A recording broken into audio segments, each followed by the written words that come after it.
Happy Friday, everyone. You know what that means? Another live lawn care Q&A.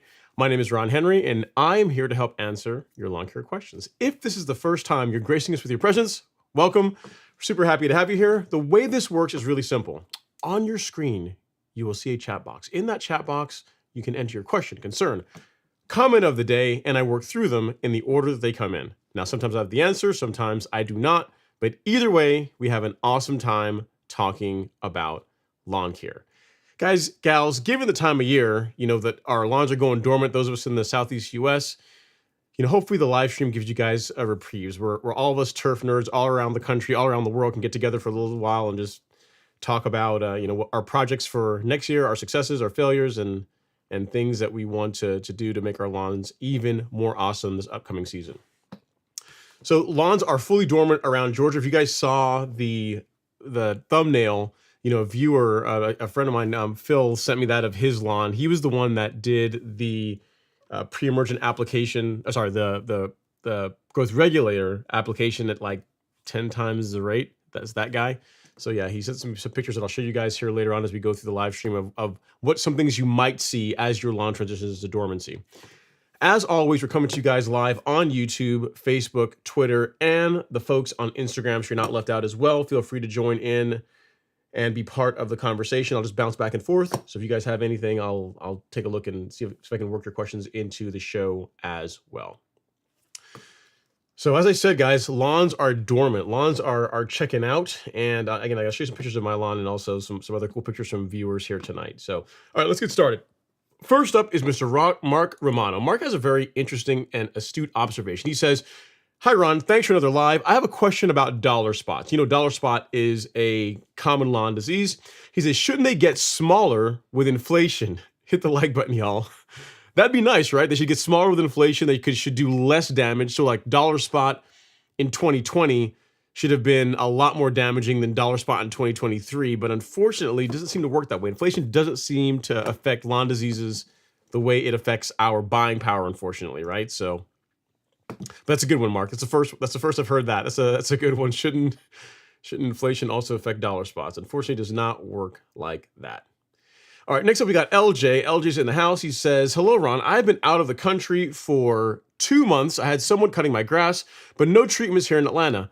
Bermuda grass, what should I do now?" So if your lawn looks like any of the other lawns around the Atlanta area, in the Northeast Georgia area, really in the Southeast United States, your lawn is likely going dormant, especially if you have Bermuda. So there's not a whole lot to do as far as inputs outside of perhaps a lime application if your soil test calls for that. And so really you're in the waiting game. So you're saying, well, how would I know, if I need lime or not? Well, one of these guys, soil test kit, will tell you that. So something that I would do now that you're back, LJ, is to do a soil test. This is literally the best $40, $50 that you'll spend if you get the probe tool that comes along with it. If you already have a way to connect cores, it's literally $30. The best $30 you'll spend on getting an amazing lawn, because pretty much what this is going to do is going to give you the answers to the question that you just asked, right? If your soil pH is low, which tends to be a thing in Georgia, you can do a lime application this time of year. It's a great time of year to do that, and will put you ahead of the game so that next spring, when next spring rolls around, you're ready to start fertilizing and getting the lawn ready for the 2024 season. You'll already have the answers to the test. So I would highly recommend getting a soil test done this time of year. We're in November, so really as far as inputs, like I said, lime is about the only thing that I would really say that you're going to want to do on your lawn. Where you can get a soil test. I know what you're asking. I can read it. I can feel you're saying, well, you're showing me this thing. Where can I get one?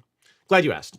So if you go to the golf course lawn store, you go to shop and you go to soil test kits and pH adjustments, you'll find several options. If you don't have a way of collecting the cores, I highly recommend going with the starter pack, because it comes with the soil test kit and one of these fancy, highly over-engineered stainless steel tools for collecting cores.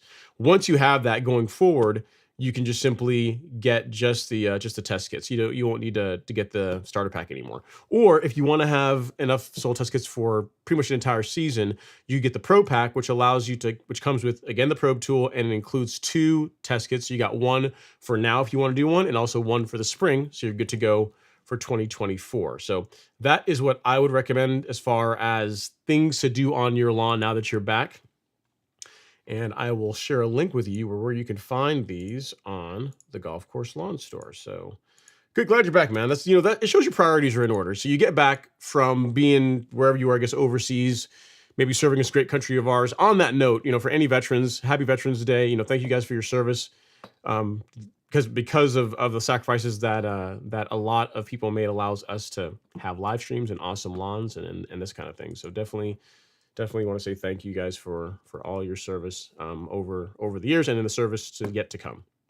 All right, so LJ, here is where you can get a soil test kit, and I already broke down the different options for you, and there you go.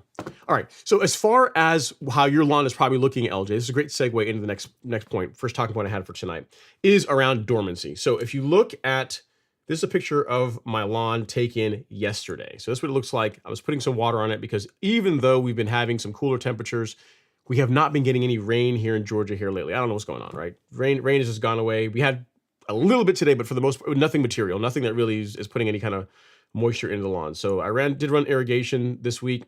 And if you want to see how the lawn looks as far as the current state due to the freezing temperatures we had in the past week, that really did a number on the Bermuda, and this is how it looks now.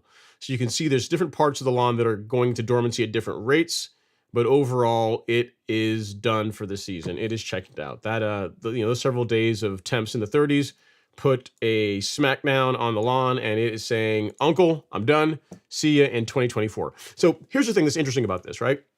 You see how on my lawn, for the most part, it went dormant fairly evenly, right? There's a couple of areas that are, let's show you here, that are closer to the house that tend to take longer to go dormant, and the areas that are further away go dormant sooner. But you might have a lawn, right, that looks something like this, right? To where you look at your lawn, you go out and you say, "Good gracious, I've got the worst lawn disease known to man. What do I do? My lawn looks like it's got tiger stripes on it. It's like the coat of a tiger. What's going on?" And this is really nothing to be worried about. Really, all this is the same thing that's happening there is the same thing that has happened right here. It's just going into dormancy at different rates. So when you see tiger stripes, or you're seeing patterns in your lawn, it's nothing really to worry about. All it's a sign of is that the areas that are brown, I can bring this back up, areas that are brown are going dormant sooner and than the areas that are green. So why that happens, I've not really heard a really good explanation from anyone as to why, because it's not like the areas that are still green are warmer than the areas that are going dormant sooner. But really all it is like stage dormancy. Like, there are some areas that are going dormant faster than others. And in some cases, like my lawn, you get big areas that tend to be greener and then slowly fade off. In other cases, you get lawns that look like that. It is not a disease. If your lawn looks like that, don't worry about it. Completely normal. You got the cool, you got your lawn's going to dormancy in style. How about that? Because I mean, I actually like to have that. I mean, I think this looks pretty cool. Looks pretty cool. But yeah, if you have that, nothing to worry about. Another picture that Phil sent in is this one, so you can see. And that is, again, completely normal. Do not run out and go buy fungicide or throw anything on your lawn. Don't go put fertilizer down. Don't need to do anything. Just wait, and it will even up. It'll all go dormant. So it's completely normal. And I wanted to share that with you guys. I got a couple of pictures from folks this week and questions around, hey man, parts of my lawn are going dormant. Others have not gone dormant yet. Is this something I should be worried about? And in Phil's case, like, Phil has gotten a really, again, this is stylish, man. I mean, I don't think, people would pay to have a lawn looks like that. It looks kind of cool. So that's a more extreme example of it. But if you have that, again, nothing to worry about.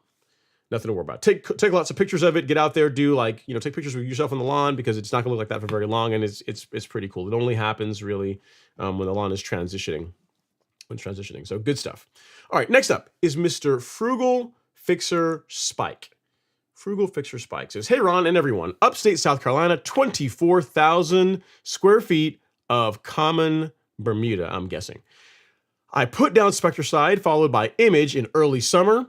I did a bunch of pro plugs. They didn't do well. Do those have a pre-emergent effect? It depends on which Spectricide you applied. If you applied the liquid, like in the orange bottle, like the hose-in sprayer or the concentrate, then no, those really shouldn't have. Those don't have any pre-emergent properties to them. If you applied the Spectricide that's a granular that comes in a bag, you know what? I should actually pull this up and actually show it to you. I can get on Spectricide's website here real quick. If you applied the one that's in a bag, that has dithiopyr in it, which does have pre-emergent. So let me show you really quick. We can go through this live. So we go to products, and it is lawn weed killers, I think. All right, cool. So if you have this one, if you have this, or any of these, if you have any of these, these aren't really going to cause issues with the plugs as far as the behaviors that pre-emergent can have, like root clubbing. Now, if you applied these on brand new grass that you just plugged, yeah, that can injure it, right? Because you're spraying herbicides on grass that perhaps isn't fully established yet. That can cause injury, but none of these are pre-emergents. The one that is a pre-emergent is this guy, the granular. It's and kind of tells you the name there, right? So it's Weed Stop and Preventer granules, and the reason why it's a preventer is because it contains dithiopyr, right? So all these other herbicides that are listed here are pre-emergents. And then dithiopyr is or post-emergence. Dithiopyr is a pre-emergent. So that can have a that can potentially cause a problem. But I mean, it really just depends on it depends on timing too. Frugal Fixer Spike. So if you had done, let's say you had done. You said you applied them in the summer. You put the plugs in during the summertime. If you use, say, that one, the granular, in like September, October, that really shouldn't have had a bad effect, because the plug should have been established already. Shouldn't have been a problem. So I really wouldn't worry about that too much. But so it depends. It depends on which one you used. Image shouldn't negatively affect plugs. Again, assuming that you applied it at the correct rates, you allowed the plugs enough time to establish and yeah. So if they didn't do well, it could be a lot of things, right? If you did it, you said you did it in early summer. Did you ensure that you put enough water on them? So if you allow, just because you put plugs in the lawn, you still need to make sure they get adequate water so they establish. If that'd be the thing that I'd say is the most likely reason. So if you transfer the plugs and you never put any water on them, that could explain why you potentially lost some. And also if you use herbicide on them at heavier rates or too soon, that could also have injured the new grass and potentially caused a problem. So nothing to worry about there. Hopefully that helps. 24,000 square feet of Bermuda. That sounds like a lot, man. A lot to mow, a lot to take care of. And I'm someone that likes mowing grass. That sounds like a whole lot of work. All right, next up we have Mr. Tom Hoffenkamp. He says, happy Friday, lawn fans. Got new gear today. Couldn't be more excited. Sent you an email, Ron. Question for the group. How many hours does a reel have in it before replacement? All right, so first of all, Tom did send me some pictures of some new hardware because new hardware is cool. So Tom, you get the honors of showing off some new hardware tonight. This is his new kit. It's a John Deere 220. 220 is what he got. And it came from, Tom, you told me which golf course, and you tell me which golf course it was. But he said it came from this course. He sent me a picture of it as well, too. So this mower that he got helped create, let's see here. This mower helped create that. So we can say, Tom, that your mower comes from good pedigree. It's got good lineage, right? I mean, you look at that. I mean, you can't. Most people would not feel bad about that. And in addition to that, so Tom, now don't get mad. Your wife Karen put me up to this. So she sent me some pictures of one of you and your I guess your firstborn daughter showing off the lawn. Really cool picture. And then also showing some style, mowing hearts in the lawn, which is really cool. Nice, very nice work, sir. So I know that November 13th is your birthday, so I want to wish you a happy birthday. Looks like you already got your birthday present. Got a pretty cool mower, and the only thing left to do, you know how it is, right? The only thing left to do is to clap it up. So congrats, sir. Very, very nice piece of equipment. As far as how many hours are left on the reel, it's hard to say. You're going to have to take it to a place that grinds it. I mean, the course you're buying it from should be able to tell you, right? Like depending on how often it's been ground is going to let you know how much life is left in it. So it's not like there's a on the True Cut, when I was over at Lee at Reel Works of Reel Rollers, they're telling me that there's like tabs that will interfere with the grinder being able to work properly. So if you grind the reel often enough, when you get down to that point, you're just not going to be able. That's when you're done. But there's not like a universal time. If you grind it, 3 times, you have to get a new reel. It's really the best way to answer the question is to take it to someone that can service it, or ask the course. Ask the if you can get a chance to talk to the mechanic or whoever's taking care of it. Say, hey man, I'm buying this mower from you guys. How much life have I got left in this reel before I'll have to replace it? That's going to be your best answer for your particular mower. And as far as replacing the reel, I've done one on my Greensmaster, and I didn't do it. I had paid someone to do it, and it can be an expensive proposition. So it's a good question to ask the place where you got it. Hopefully they're getting it to you with it all freshened up and good to go. But replacing a reel on a Greensmaster anyway involves doing the reel. There's bearings that have to get done as well, and it cost me, I want to say, just between $800 and $900 or so. And they gave me a deal on that. So they did the reel, the bed knife, and bearings and all the work. So that was actually pretty good. That's a pretty good price for all that. I don't know what a John Deere would cost to have a reel done on it. But again, I would think that the mower they're selling you is likely going to be good to go. You're going to get it, should be all serviced, sharpened, and at least for this next upcoming season, you shouldn't have to worry about it. So again, congrats on the new equipment. Happy birthday. And next thing you got to do is show us you running the mower on the lawn. Show us you putting it to work in good health. So good stuff. All right, so we have a question here on Instagram. Rob Falcon says, "Hey Ron, many blessings to you. I have Bermuda grass. What is the best time to level a lawn? This would be the first time doing it." Excellent question. So I'm a fan of leveling Bermuda lawns in the early spring. I'm sorry, in the late spring to early summertime. So if you're in Georgia, that timing works out to like late April, early May timeframe. So late spring going into summer. It's not as hot then. We tend to have rain around that time of year, so you get like free water to help water the top dressing in and help it settle.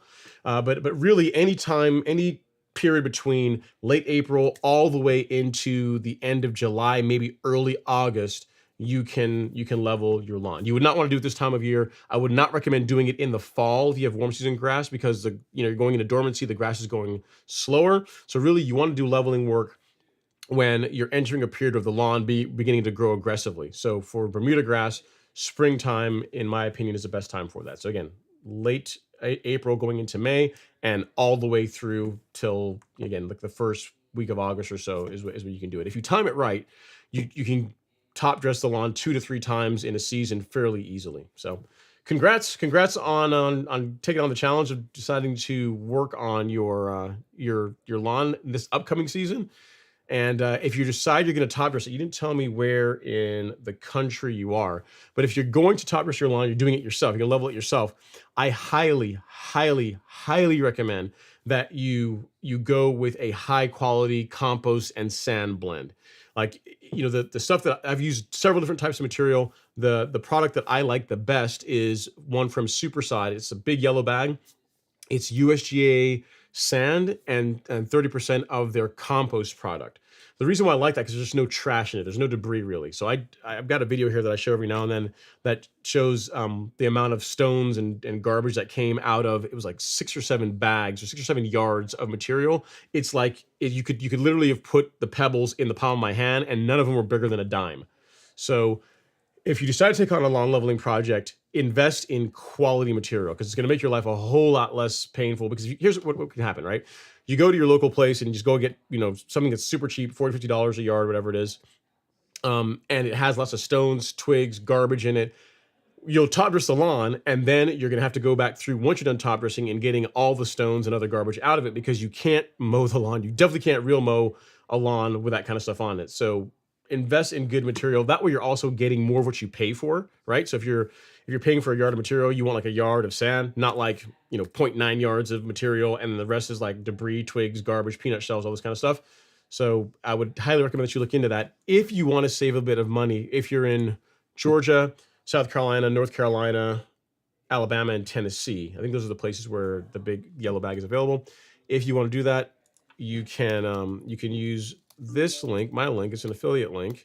Won't cost you any more, but it will save you $10 off. I think it's $10, $5-10 off. It'll be less. You're gonna save some money over the cost of a bag. Again, you got plenty of time because it's not, you're not going to be doing this time of year. And what I would say is this: save that link. I'll be talking about it again next year, and wait until like February before you buy it. Before you even consider it, because a lot of times they'll run specials, and that link will get you even more on top of the special. So don't go and buy it now and have it sitting around for months. Wait until like next year, till it's a little closer, and then you'll be good to go. And you're very welcome. Cool. You're in Jonesboro, Georgia. Nice. Awesome. Awesome. Awesome stuff. So you're all set, sir. If you need anything else, definitely let me know. Thank you for the question. Congrats on the lawn. All right, next up is Mr. Jackie Bear. He says, have an excellent stream, sir. Thank you so much, Jackie. I appreciate you. As always. And then next, we have Jay Bear saying, of Jason Harrison saying, in Bakersfield, I'm guessing California, waiting for a flight, 1 of 2 on a red-eye home to Charlotte. Hope everyone's night will be more enjoyable than mine. You can relax in the airplane, maybe have a cocktail, sit back, just take it easy. It's not a bad thing, Jason. Reminds me of the times when I used to travel a lot, but I don't do that as much anymore, so that's a good thing. But you hopefully can watch the live stream. Or maybe there's Wi-Fi on the flight, so you can do that. So you'll have something to keep you company while you are jetting across the country, right? All right, safe travel, sir. Trevor Johnson is up next. He says, happy Friday, Ron and all. Question tonight is on insect control. Insect control, you say. He says, especially black crickets, not mole crickets, thoughts on what to apply to keep them out of the yard. Thanks for the help as always. Yeah, so you could go with bifenthrin should do it. And also there's a product called Delta Guard. It takes care of mole crickets, but it also takes care of black crickets too. If you look on the labels for both those products, it just says crickets. So crickets, anything in the cricket family, it should do a pretty good job controlling. So just depends on which way you want to go. I will send you links for both. So bifenthrin is pretty common. You might be able to find it locally, but this is option 1, Trevor. So at Trevor Johnson. There we go. That's bifenthrin. And if you want Delta Guard, which is excellent against mole crickets and other lawn damaging insects, in your case, it should make quick work of the black crickets too, is that. So there you go. You got 2 options: bifenthrin and Delta Guard. I'm sure there's tons of others as well too, but those are the 2 that I'm most familiar with. And Delta Guard, I know is a great product. I mean, and everyone that I've recommended that to for cricket problems in their lawn, in most cases, mole crickets, has done an excellent job. They've all reported back saying, "Hey, thanks so much for the recommendation. It worked really well." So I think it's going to work pretty well for you for your black cricket problem. All right. Neepets 2609 saying good cheers on a good stream. Thanks so much, sir. I really appreciate it. Thank you for all the love and support. Next up, Mr. Papa Mows Low. He says, "A happy Friday, Ron. Just want to thank you for looking at those pictures earlier this week of the spots on my lawn. It seems they were hydrophobic. I did put down another app of Headway G. Thanks again." Yeah, so I don't have the picture pulled up here, but Papa Mows Low, as his lawn was going into dormancy, he had some areas that were a bit darker. And I told him, I said, "Man, it could be, it could be localized dry spot. But nothing that I saw in the picture made me think that it was a disease problem." But I said, "But if you have headway and if you wanted to be super cautious, especially if you haven't done a preventative fungicide application this fall, go ahead and put it out. It's not going to hurt anything." But for a lot of you guys that when your lawns, especially if it's your first year with Bermuda grass, if you're coming from a cool season climate, it is normal for your lawn to turn brown this time of year. It's completely normal, and it's not necessarily all going to happen evenly. It could be something like what you see on my lawn here, where you see little spots of green, but overall it's going to sleep fairly evenly. Or you could have what Phil had going on, where you have some leopard stripe action. So if you see that or anywhere in between, completely normal. Just don't get too worried about it. It's just grass doing what it does. All right, next up is Robert Rainey saying, "Good evening." What's going on, Robert? Thanks for coming to hang out and say hello in the stream as always. And Robert, as always, has his aerial shots. He wants to show off, how his lawn is a beacon of green stripe action among a sea of dormant grass. And I think I've got that picture pulled up here, which is pretty awesome. You can see all the rest of the grass around his property is fairly dormant. It looks like how a lot of everyone else's lawn looks. But down there, you see he's got that, unless you went back to diamonds to me, Robert, or did you just mow it? Did you just mow the stripes at this angle because you're taking the picture with the drone? That's probably what you did. But at any rate, ryegrass looks really awesome. Nice work. And really, when you contrast that with the lawn around the house, the turf around the house, you really see how well that ryegrass really pops this time of year. So very nice stuff. Here's the thing, Robert. I'm going to want us here. You have to let the group know how getting rid of it in the spring goes for you, because that's the fun part. Right now, it's all fun and games, right? You're the guy with the green lawn. You're the cool kid on the block with the green lawn. While all of us got dormant grass. When March time frame rolls around, we got to see how you go about getting rid of it. So you got to show us all of it, all the entire process. Don't hold out. All right, next up is Stephen Thompson. He says, "You were correct last week about me going heavy-handed with the Spectacle Flow. Good thing we are getting to the end of the season. I got your rotary scissors, my rotary scissors in. I can't wait to use them along with my new Revolution 26. Nice, man. So you got rotary scissors. You got a new mower coming. I think that is worthy of some applause. Right? So we got to do it. Very cool. Yeah, I mean, you went heavy-handed with the Spectacle. Like you said, the lawn's going dormant now, so I really wouldn't worry about it. And you're all geared up and good to go for next season. Mower incoming, I guess the first part of next year, and then the rotary scissors. On the note of rotary scissors, that's one of those things that I wish I'd gotten sooner, because it's actually Robert that kept turning on saying, "Hey, you should get a set of rotary scissors." I'm like, "Dude, it's just one more thing I got to take care of and find a spot for it in the garage." Like, "No, they're pretty awesome, man." I'm like, "I don't know." He's like, "No, man, you really need it." Here's the thing, guys. If you're ever going to buy equipment, do not ever ask Robert. He's a terrible accountability partner. He will have you spending money on stuff. But all that to say, they are completely worth it if you're someone that's really serious about your lawn. I like to think I'm pretty decent with a string trimmer, but the edge, just the quality of cut that you get with the rotary scissors compared to using a string trimmer along fence lines and around rocks that I have in the backyard is really second to none. So worth investing in. And it's if you have, for the guy or gal that has everything, you already got your reel mower, you already have everything you need. If you're Robert, you already got a prism gauge, then rotary scissors are a worthwhile addition to your lawn care arsenal. All right, next up is Neil White. Neil White's up. He says, "Hey Ron, hope you're doing well. I can't complain. Should be a fun weekend." He says, "This Atlanta weather is all over the place. One day it's freezing, the next I'm in summer attire." Yep, that's winter in Georgia. Like I was telling you guys, we had temps in the 30s last week, and now it's 70s. 50s, 60s, 70s. So it's not like 50s at night now, right? So it's all over the place, like you said. If it holds like this, what you might actually find is your lawn that was going dormant might start greening up a little bit again, and then we'll get another cold snap and it'll go dormant again. So it's just, the lawn's going to be, it's like we're playing whack-a-mole this time of year. The lawn's going to look like it's schizophrenic based on the weather we're getting. What's interesting this year, Neil, is that it did not get this cool last year, this early in the season. So in October, we didn't have freezing temps in October last year. That was later on in the season. So it's going to be an interesting year. We'll see what December brings for us. And yeah, Robert, you are a bad influence. Yep, I see you here on Instagram. I said it. Here's the thing. Your friends talk about you in front of your face. I'm telling you the truth. You're not denying it. I'm looking to see here. You're not denying it. So it is a fact. If you want someone to justify a gear purchase, if it's a lawn care equipment anyway, Robert's your guy.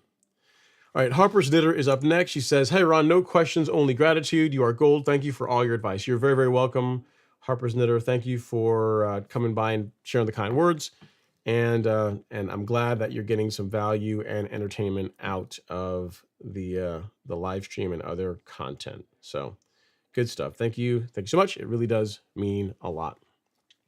Next up is Mr. Jonathan Camardo.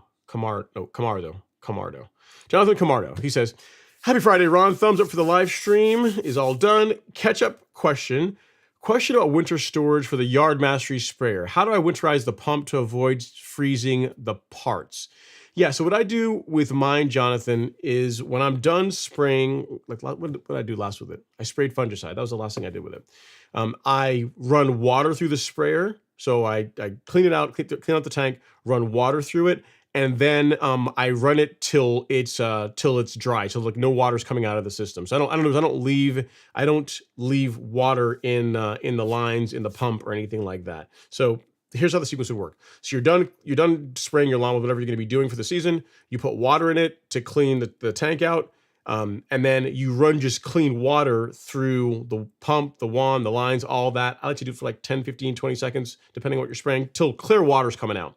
And then once you're done, you're going to empty the tank out and then run the sprayer for like 10, 15 seconds. It'll start, it'll start cavitating. Like the pump will start making that noise when it's trying to get water if there's none in the tank. And then you're done. You're good to go. Just take it, put it up, and you're good for the season. That's what I do at the end of when I'm done with it. And as long as you're keeping your sprayer in a garage, there really shouldn't be a whole lot of chance of there being any kind of damage or pumps freezing or anything like that. I mean, I've been using backpack sprayers for years. I still own the Chapin, the Flow Zone, and the Yard Mastery. I own all three of them. I still have them, and none of them have had any issues when the next season starts up, as far as issues with them with freezing parts or anything like that, with them being in the garage. But again, I do that, so I make sure I clean it. I don't leave any liquid, any products in the sprayer in the tank, and then I run it for a few seconds with nothing in it, and that gets the water out of the system, and then put it up, and you're good to go. Great question, sir. Yep, nothing to worry about. You're overthinking a little bit, but I wouldn't sweat it too much. You're gonna be just fine. Nothing to worry about too much there. All right, so I'm checking here on Instagram. Rob Falcons. Okay, nope, nothing else.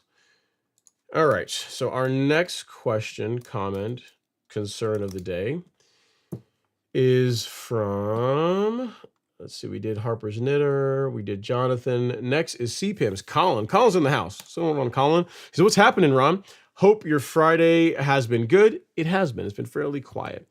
He says, "Not only is the lawn going dormant, but baseball season is officially over. Now I'm really bummed." Well, there's other things you can get into, CPIMS. I mean, you can watch NFL, you can watch football if you like football. You can watch Formula One, although that's going to be ending here soon. So, you can get into racing, which is, I like Formula One. It's pretty cool. Anything that's loud, fast, makes noise, runs on engines, I'm all for. And but yeah, you got NFL. I mean, that'll go on until end of January to one of the Super Bowl is end of January, first part of February. So if you're like baseball or like if you like football, you can get into that for a little bit. I don't know what other sports are going this time of year. I'm only thinking about football. So football and Formula One.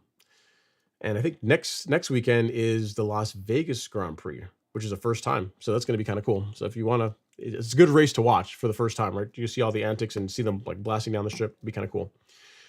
All right, next up is always baked, never fried. He says, good evening, Ron. These voles in Southeast Georgia are horrible. Grass cut low, spraying castor oil weekly. I didn't know that castor oil was a way to get rid of voles. Is it working? Is the castor oil, I guess, is it like a deterrent to get them away? I've not heard of that one. Sorry you're dealing with that, though. Hopefully, as it gets cooler, maybe they'll start messing with your lawn less. So maybe that'll be a thing. And Robert says, it's not all me. I'm influenced by others, and I just pass the knowledge on. Yeah, that's true. I mean, I will say this. Yeah, the Golf Course Lawn Academy group, so the private Facebook group that is part of the Golf Course Lawn Academy, I want to say that pretty much no one in there are good accountability partners when it comes to buying lawn equipment. Pretty much any of them are going to say yes. Why don't you buy 2 of them? That's pretty much what the answer is going to be. All right, so Gary Freeman is up next. He says, hey, Ron, Stripe Action Gang, happy Friday. First year having the tiger stripes. Nice. You get some pictures of it, Gary. It'd be cool to check them out. See how the lawn is, how the lawn's looking. Phil's looks really cool. Phil's looks really, really cool. And I got some pictures in here from Larry to show you guys the update on how his overseed. You guys remember he was the guy that did the fescue overseed, had like the yellow tape, the police tape, like saying, hey, stay away from this scene. Serious business is happening here. And I just got those pictures. So I'll get those queued up here in a second to be able to show you guys because the lawn looks really good. It's coming in. It's coming in nicely. It grew in very nicely. I won't say it's coming in. It's already there. It's nice and thick. You gotta start mowing that, Larry. It's looking good, man. All right. So next up is David R. David R. He said, my Tiff Tuff in Alpharetta is not yet dormant, nice and green still. Very nice, very cool. That's one of the things with Tiff Tuff, right? It does go into dormancy later and come out of dormancy sooner than, say, like Tiffway 419. And when I was, I can't say, when I was over at the Real Rollers Turf Park this week, it's hard to say because it's not, they have Tiff Tuff, but it's right now it's overseeded with perennial ryegrass. So that's kind of you can't really look at that and see how the Bermuda is doing. But yeah, you are correct in that Tiff Tuff does tend to go dormant later and come out of dormancy sooner than like your Tiffway 419. All right, next up is Oliver Rittam. Oliver's up next. Let's show what's going on with Instagram. Looks like Instagram is freezing. I may have to restart it. Oh, no, I'm back. He says, good evening, Ron and gang. Temperatures now in the low 50s and lower in the upcoming weeks. Lawn is still looking good and green, but the soil test says otherwise. Appreciate the help. Yeah. Oliver, I have your soil test, and I'm about to show them next week because I didn't queue them up for the live stream this evening. So but we can recap it. So what happened with Oliver's lawn is, if you guys remember, I think I've got pictures of it. This is how his lawn closed out. Well, this is how it started this season, and this is how it ended this season, right? And you guys know how I always tell you that one of the benefits of soil testing is doing it in the fall does 2 things. One, it allows you to know if you need a pH adjustment, and it also allows you to measure the effectiveness of your nutrient program over this course of the season. Like, are you building up nutrient in the soil? In his case, the soil test showed that a lot of his levels were low. So he was still feeding the lawn, he was still fertilizing it. Like, the lawn looks, if you look at the appearance, the lawn looks awesome, but the levels that he was putting nutrient into the soil weren't enough to where they were building up. So if you look at the soil test results, let's see if I can actually find it here really quickly, so I can pull it up. So I'm talking about this and you guys would probably want to see it. So I could find it. But the nutrient levels were on the low side. So in your case, Oliver, actually it's nice. You sent me a comparison too. You sent me 2 things. So I'll show you guys both of them. All right. So one shows a trend of how his how the soil nutrients have been changing over over a period. I'm trying to, I'm going to change this into, you sent me a PDF, Oliver, and I need it to be like a JPEG. All right, so this is how his soil currently looks. And we'll do that right here. All right, good. All right, there we go. So this is how his soil looks now. And this was taken on October 31st when this sample was taken. So if you look right here, if I pull this up, JPEG. All right. If I pull this up here, it should, you'll be able to see what I'm talking about. So if you look at his macros, so you look at that lawn, right? You see what it looks like. So the lawn looks like this, which you would argue looks great, right? Our lawn looks awesome. But his measured nutrient levels this time of year are low, right? These are all low.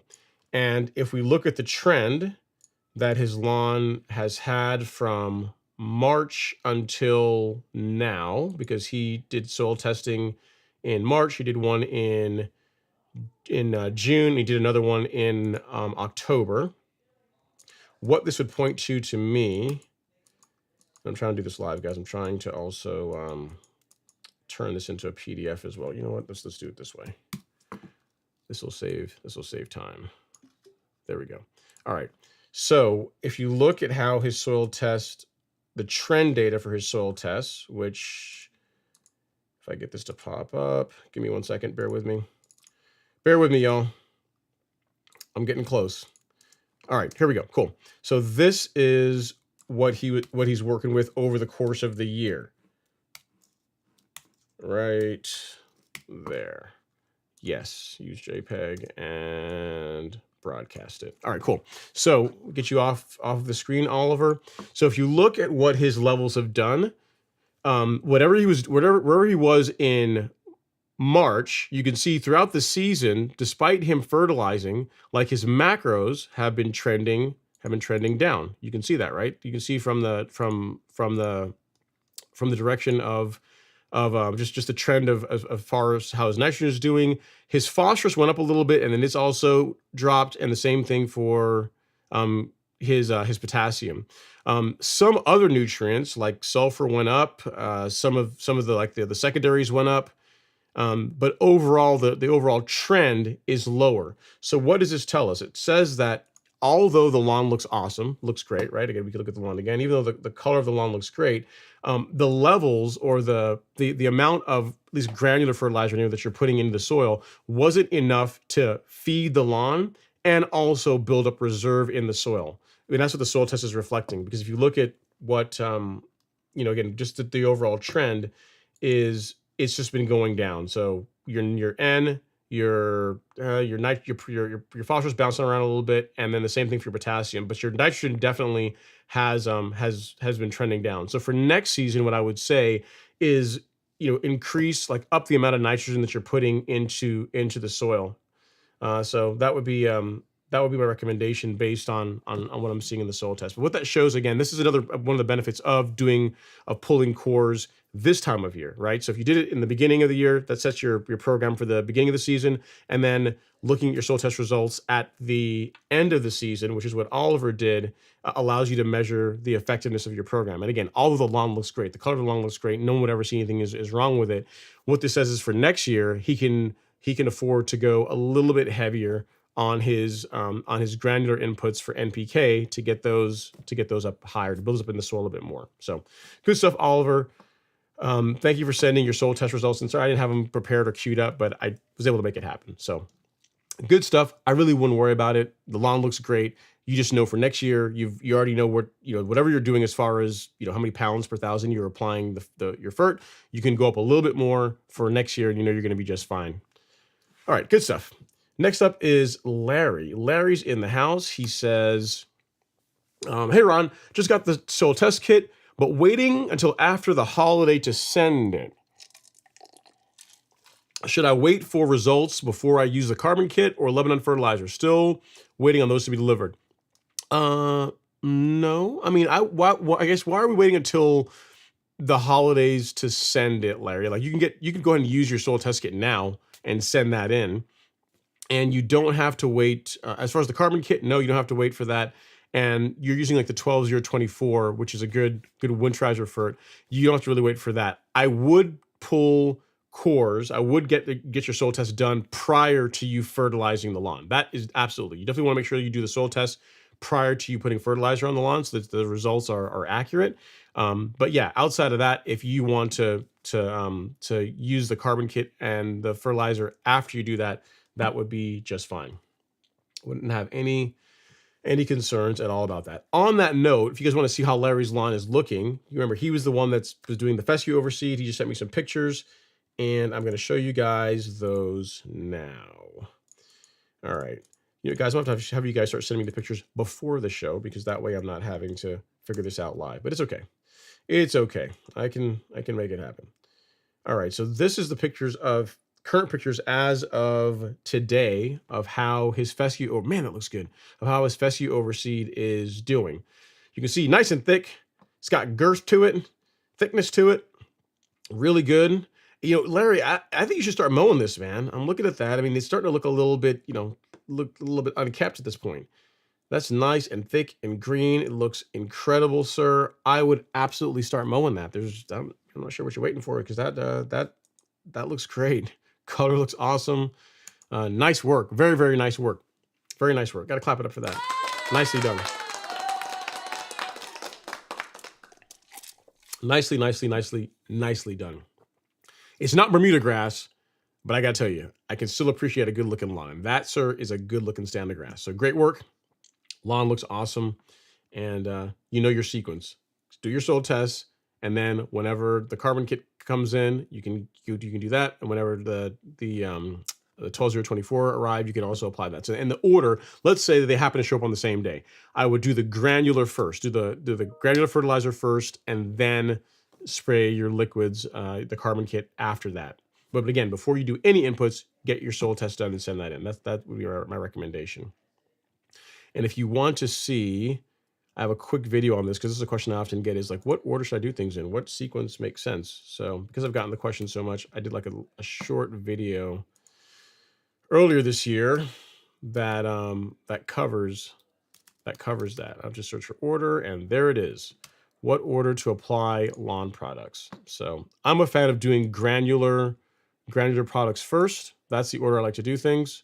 So granular followed by liquids. And if you're also spraying any kind of side, so insecticide, fungicide, herbicide, you would do that last. You're not doing that, but that's pretty much the sequence. So granular, essential G, fertilizer, liquid fertilizer products, and to include growth regulator. And then after that, if later on in the day you needed to, you'd spray any kind of herbicide. So I'm a fan of doing any of the sides last. So you're not out there running around on a lawn you just sprayed herbicide on.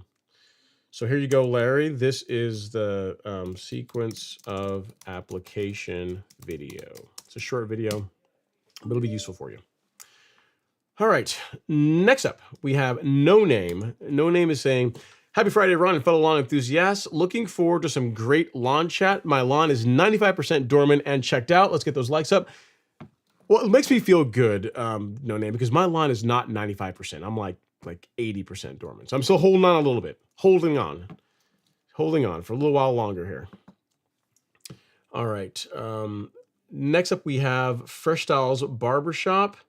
It says, how do you get rid of St. Augustine if you have Bermuda as well? Okay, it's a great question. So that is an easier problem to solve than the other. Now, both of them can be solved now. It's just, but the sequence that you're asking is, you got Bermuda grass, you got St. Augustine in the Bermuda grass. How do you get rid of the St. Augustine while keeping the Bermuda grass? So we're going to want to use Fresh Styles Barbershop. Not now, you want to wait to the spring to do this, but there's a herbicide, a selective herbicide called quinclorac.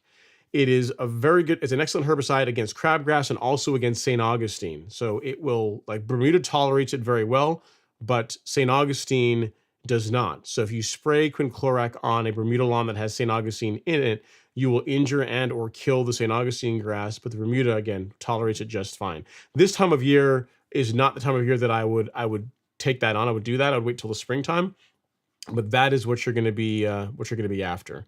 Again, quinclorac will selectively remove St. Augustine from Bermuda grass. If it were the other way around, right, which if you wanted to say remove Bermuda out of St. Augustine, before that wasn't possible, but there's a new combination that you can use for that called with a herbicide called Recognition. Now we don't have any of it in stock right now. Right now, it's not going to have any until next year. But this mixed with Fusilade 2 will do the other way around. We'll remove Bermuda grass out of St. Augustine, which until like this year that wasn't even possible. Until Syngenta came out with Recognition, you could not do that. It was not possible really to selectively remove Bermuda from St. Augustine without hurting the St. Augustine pretty severely. But as far as in your case, quinclorac is what you're going to want. So Fresh Styles Barbershop, that is what you're going to be after. And if you're interested, I got a blog post that talks about that. In case any of you guys are trying to do the opposite of what Fresh Styles Barbershop is trying to do, is if you go to the Golf Course Lawn Store and you go to resources and then blog, there's a couple of blog posts. There's just one that talks about the solution to removing Bermuda grass out of zoysia and St. Augustine. And pretty much what it talks about is the Recognition and Fusilade combination, like the benefits of it, how it works, application rates, that kind of stuff. Again, it's not something you can that you want to use right now anyway. This is not the right time of year really to do it. But when next year, whenever we get more of it, because right now the supply of this stuff is very limited. Like you can't easily get it. Next year when we get more of it, in springtime when you're getting ready to get rid of Bermuda in your zoysia or St. Augustine, this blog post will be helpful as far as understanding the sequence of events. On the topic of blog posts, we also released 2 this week. So look at us getting crazy, man, getting crazy with it. Not just 1, but 2 this week. One on how to get rid of annua, annual bluegrass, in your lawn. So it talks about solutions for warm season grass and cool season grass. Spoiler alert, if you have warm season grass, congratulations, you are in luck. There are selective post-emergent herbicides you can use to control annua. And as far as pre-emergent, you also have access to spectacle flow, which you don't have access to either of those if you have a cool season lawn. But it's a fairly short read. Talks about, again, using certainty and spectacle as a combination to control POA, one being a pre-emergent, one being a post-emergent. And then for cool season guys and gals, really you're on a residential lawn, you're really going to have to rely on pre-emergent applications. So there are some post-emergent herbicides for controlling POA in cool season turf, but the ones that actually work aren't labeled for use on residential lawns. So I'm not going to give you the names of them because I don't want you guys to go out and buy them and try and use them on your lawn. So for cool season lawns, pretty much it's going to be pre-emergent, a good timing your pre-emergent properly. If you have warm season turf, spectacle flow to prevent it, and if you have some breakthrough, certainty to get rid of it. So yeah, so there's again a couple of blog posts that hopefully you guys will find interesting on controlling POA, and then also one on compost, the benefits of compost, what it is, how to use it, all that fun jazz, and some options for compost that we carry. One being a granular and essential G, and another one being carbonized PN, which is a spreadable compost that you can use more for top dressing type work. So it was been a busy week as far as written content anyway. So hopefully you guys get some value out of that. In addition to the live stream, I always try and have some written stuff so you guys can, for those of you that don't like video and just want to read to get tips on how to get your lawn better, to make sure you guys are covered in that arena as well too. So good stuff. All right, next up is C Hill. He says, greetings and salutations. Ron, kicked back my drink of choice, a $50 bottle, okay? Eating seafood boil, $45 per bag, all right? And ready to listen to some lawn care advice, priceless. Let's go. Nice.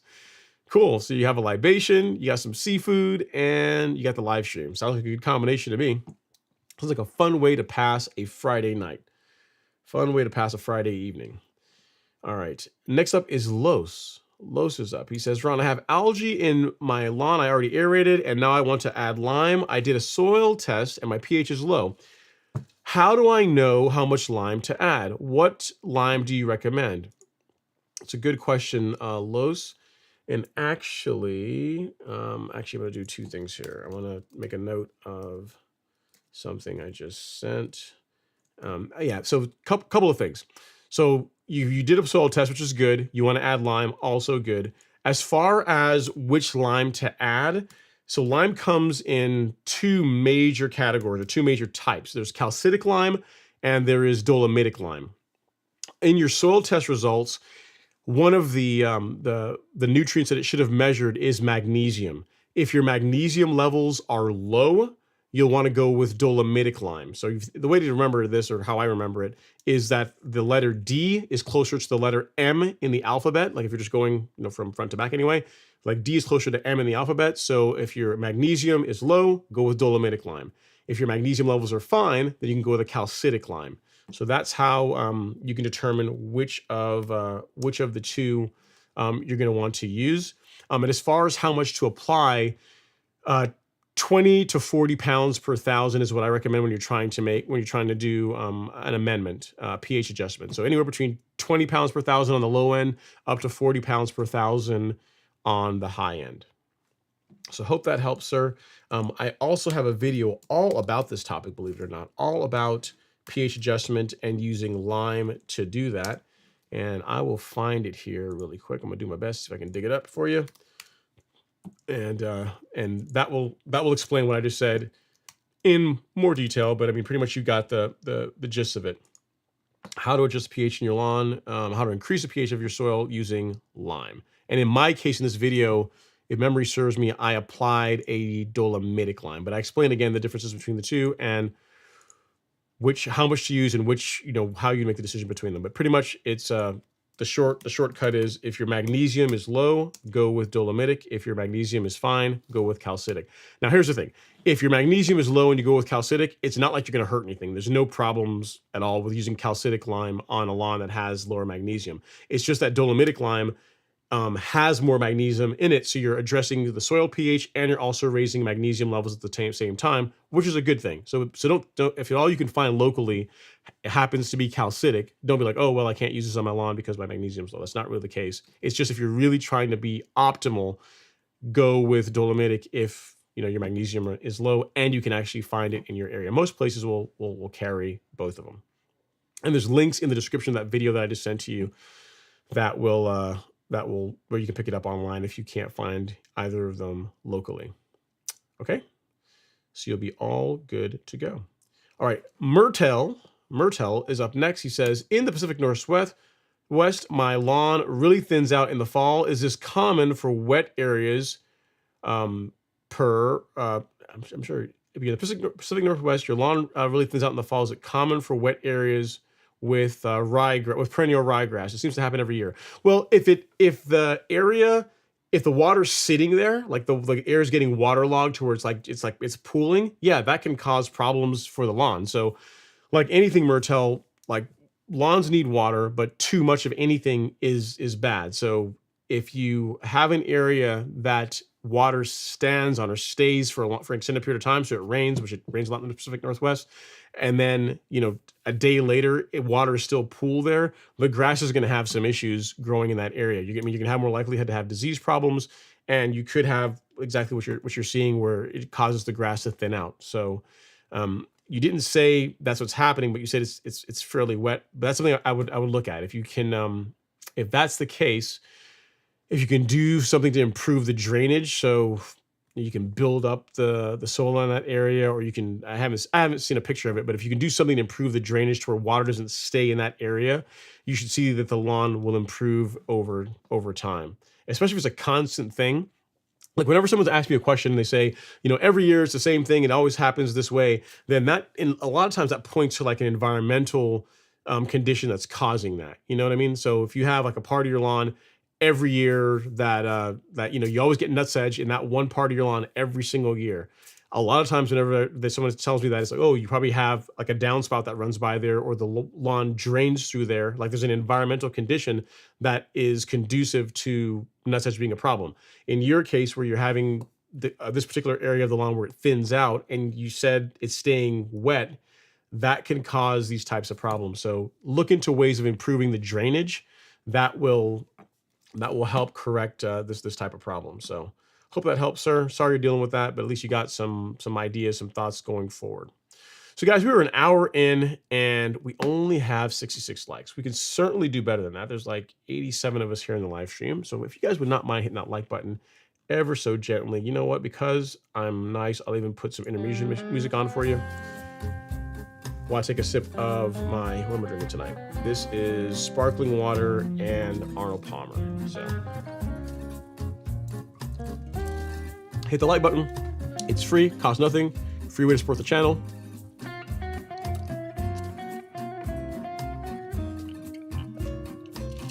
That's good. That's good. All right, our next question is Frugal Fixture Spike.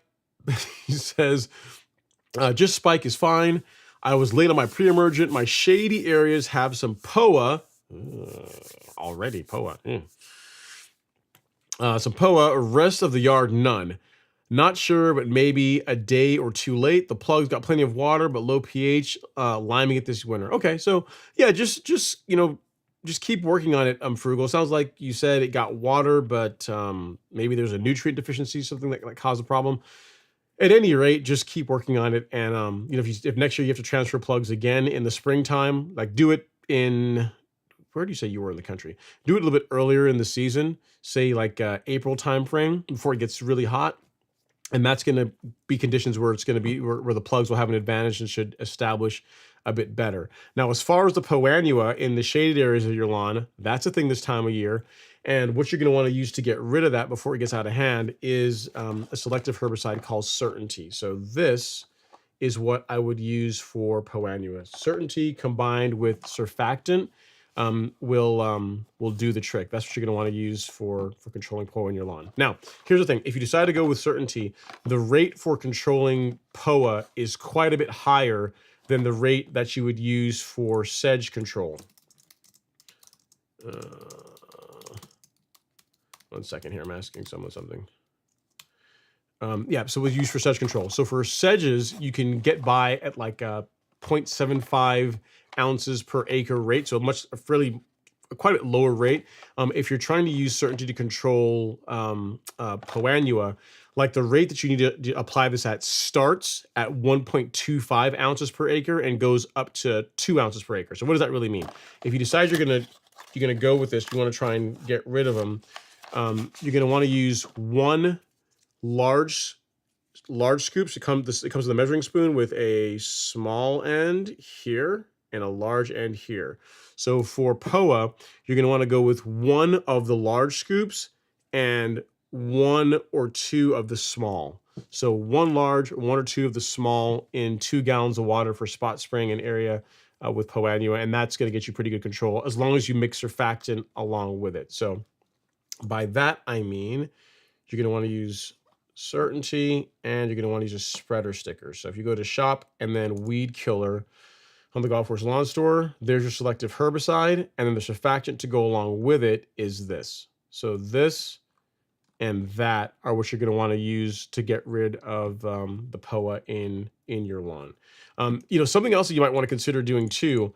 I mean, you're a little bit late in the season, but the fact that you're already having some breakthrough, you're having some POA come in, I would get another pre-emergent app down. I'm not sure when you did yours, but like, if you can if you can swing it, you got 24,000 square feet. So you're a prime case for where Spectacle Flow makes sense. Like this stuff is the bee's knees when it comes to controlling or preventing annua in warm season turf. So if you're open to it, I would absolutely do this. You could use Certainty and surfactant to control what you already got, but if you don't get a pre-emergent down, you're gonna really not be liking life in the springtime. Like when February hits, like February time frame, February to like early March, it's gonna be rampant. So I would control what you currently have with a post-emergent herbicide like Certainty, and then Spectacle Flow as a pre-emergent is like about as good as it gets for warm season turf. This stuff is not inexpensive, but one of these bottles will do like 3 acres. It'll do quite a bit depending on the rates that you use it at. So, and given that you have 24,000 square feet, this is a worthwhile investment for you as far as keeping POA out of your lawn. We also have that as well on the Golf Course Lawn Store in the same section, which I will send you a link to them both now. It's right there, a box right there, in a box right there. Let's see here. So this is at Frugal Fixer. And there you go. So that is, yeah. So that's where you can find both certainty, surfactant, and spectacle flow. So all of them are available at that link. And as again, to recap how you would use them, this post-emergent to get rid of what you currently have, this pre-emergent to prevent it from coming back. What you could do is if you did these two together, you could go out and spray this and put some of this in the tank, and that's going to get you pre-emergent and some post-emergent control. If you decide to go that route, I would omit the surfactant. So it just depends on which way you want to go. About it. So certainty, spectacle, and surfactant, depending on which way you're planning to go about it. And I got you a link there where you can pick that up. And I implore you to apply a pre-emergent.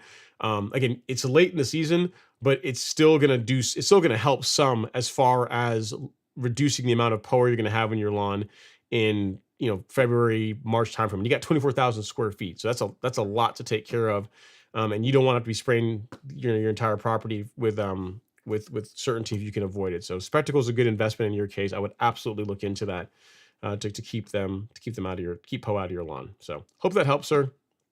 Great question, and I will just refer to you as Spike from now on.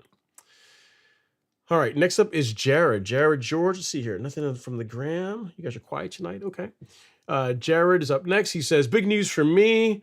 I got to meet a new friend who loves lawn care. He's giving me for free his older McLean 10 blade. Dude, that's a really good friend. I mean, you just met him and he's giving you a mower. I tell you, I don't have friends like that. That's really good. The engine needs a little bit of TLC, but nothing I can't do. Everything else is wonderful. So because you're getting some new hardware, it's like new hardware night tonight. You clap it up. Use some love there.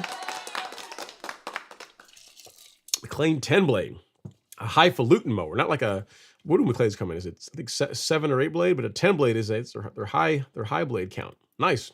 Very, very cool, man. We'll use it in good help, Jared.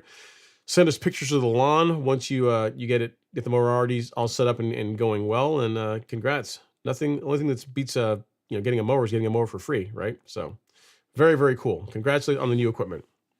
And he has a question, of course, follow up. He says, so this will be my first year with a powered reel starting in the spring. Only year 2 for me, and I found a way to get one, and I might put 1 to 300 into it tops. Yeah, I mean, depending on what the engine needs, you also will likely want to get it sharpened. I mean, I don't know if the engine needed work, the mower probably hasn't run for a while. So I would also budget to get the reel and bed knife freshened up.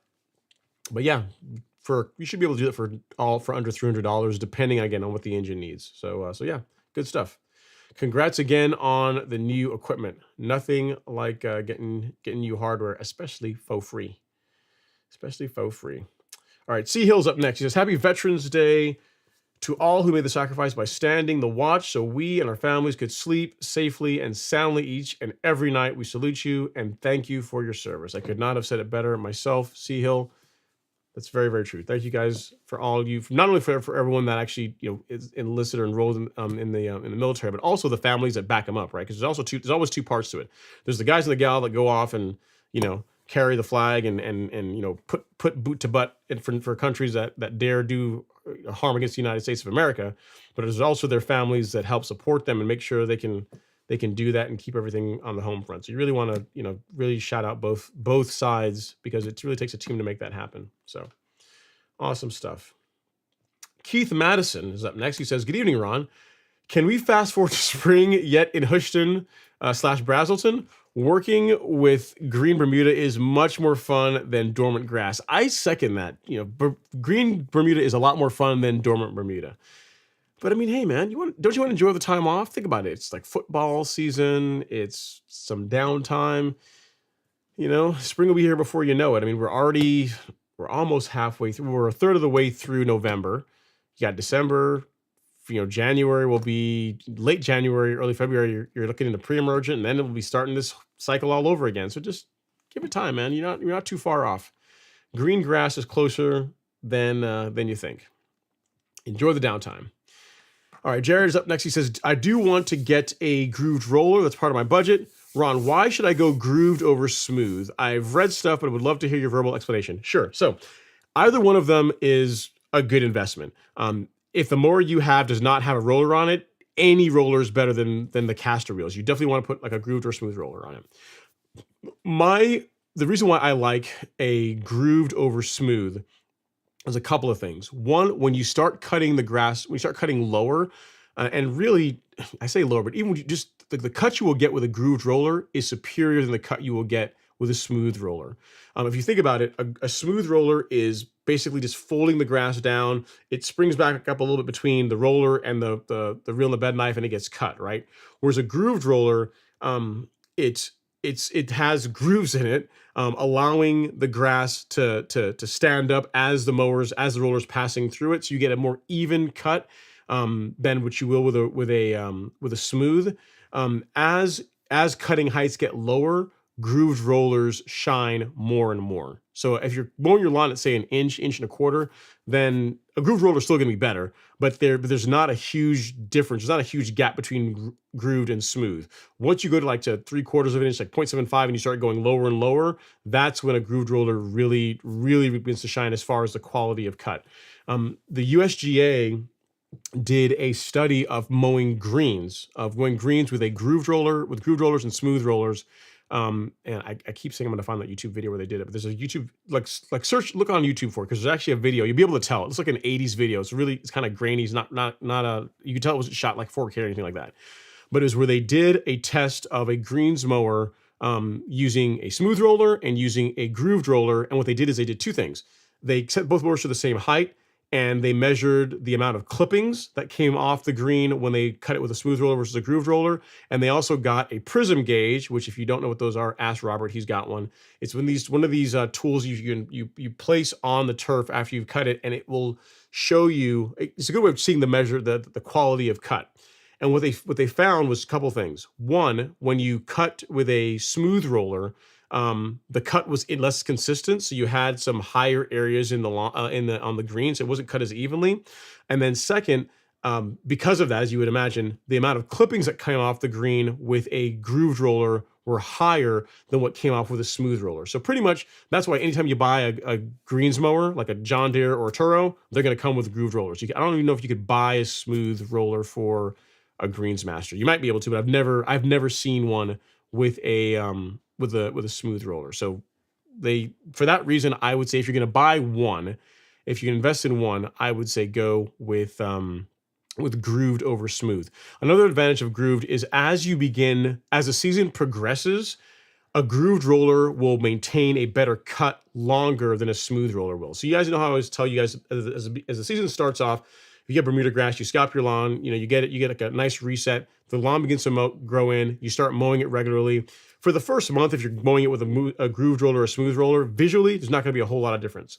When you start getting into like May, when the lawn really begins to thicken up because the heat's here, and you're not doing anything to thin it out, with a smooth roller, the mower is going to be a lot more prone to float on the lawn versus riding on the actual surface. Because think about it, a grooved roller has it has less surface area, like standing on the grass, than a smooth roller does. So the mower. So if you set the mower to the same height of cut with a grooved and smooth, a grooved roller is going to cut a little bit lower, if that makes sense. If you set a bench height of 0.75 with a smooth roller and a bench height of 0.75 with a grooved roller, you're going to get more clippings. The grooved roller is going to cut a little bit lower than the smooth will. So, in my opinion, there's really no reason, if you have a choice to opt between the two, to go out and buy a smooth roller over a grooved. Some people say if you're just starting out, get a grooved roller or get a smooth roller, and then as you mow more and more, you can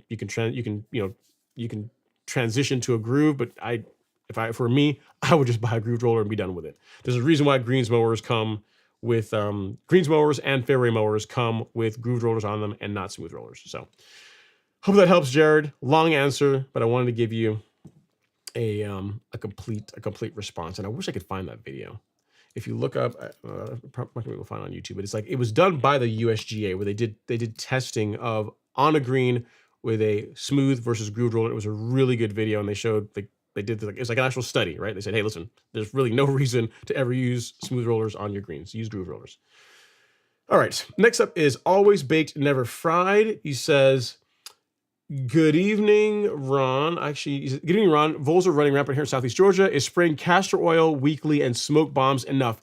I've never dealt with voles, always baked, never fried, and I've never heard of castor oil as a way to get rid of them.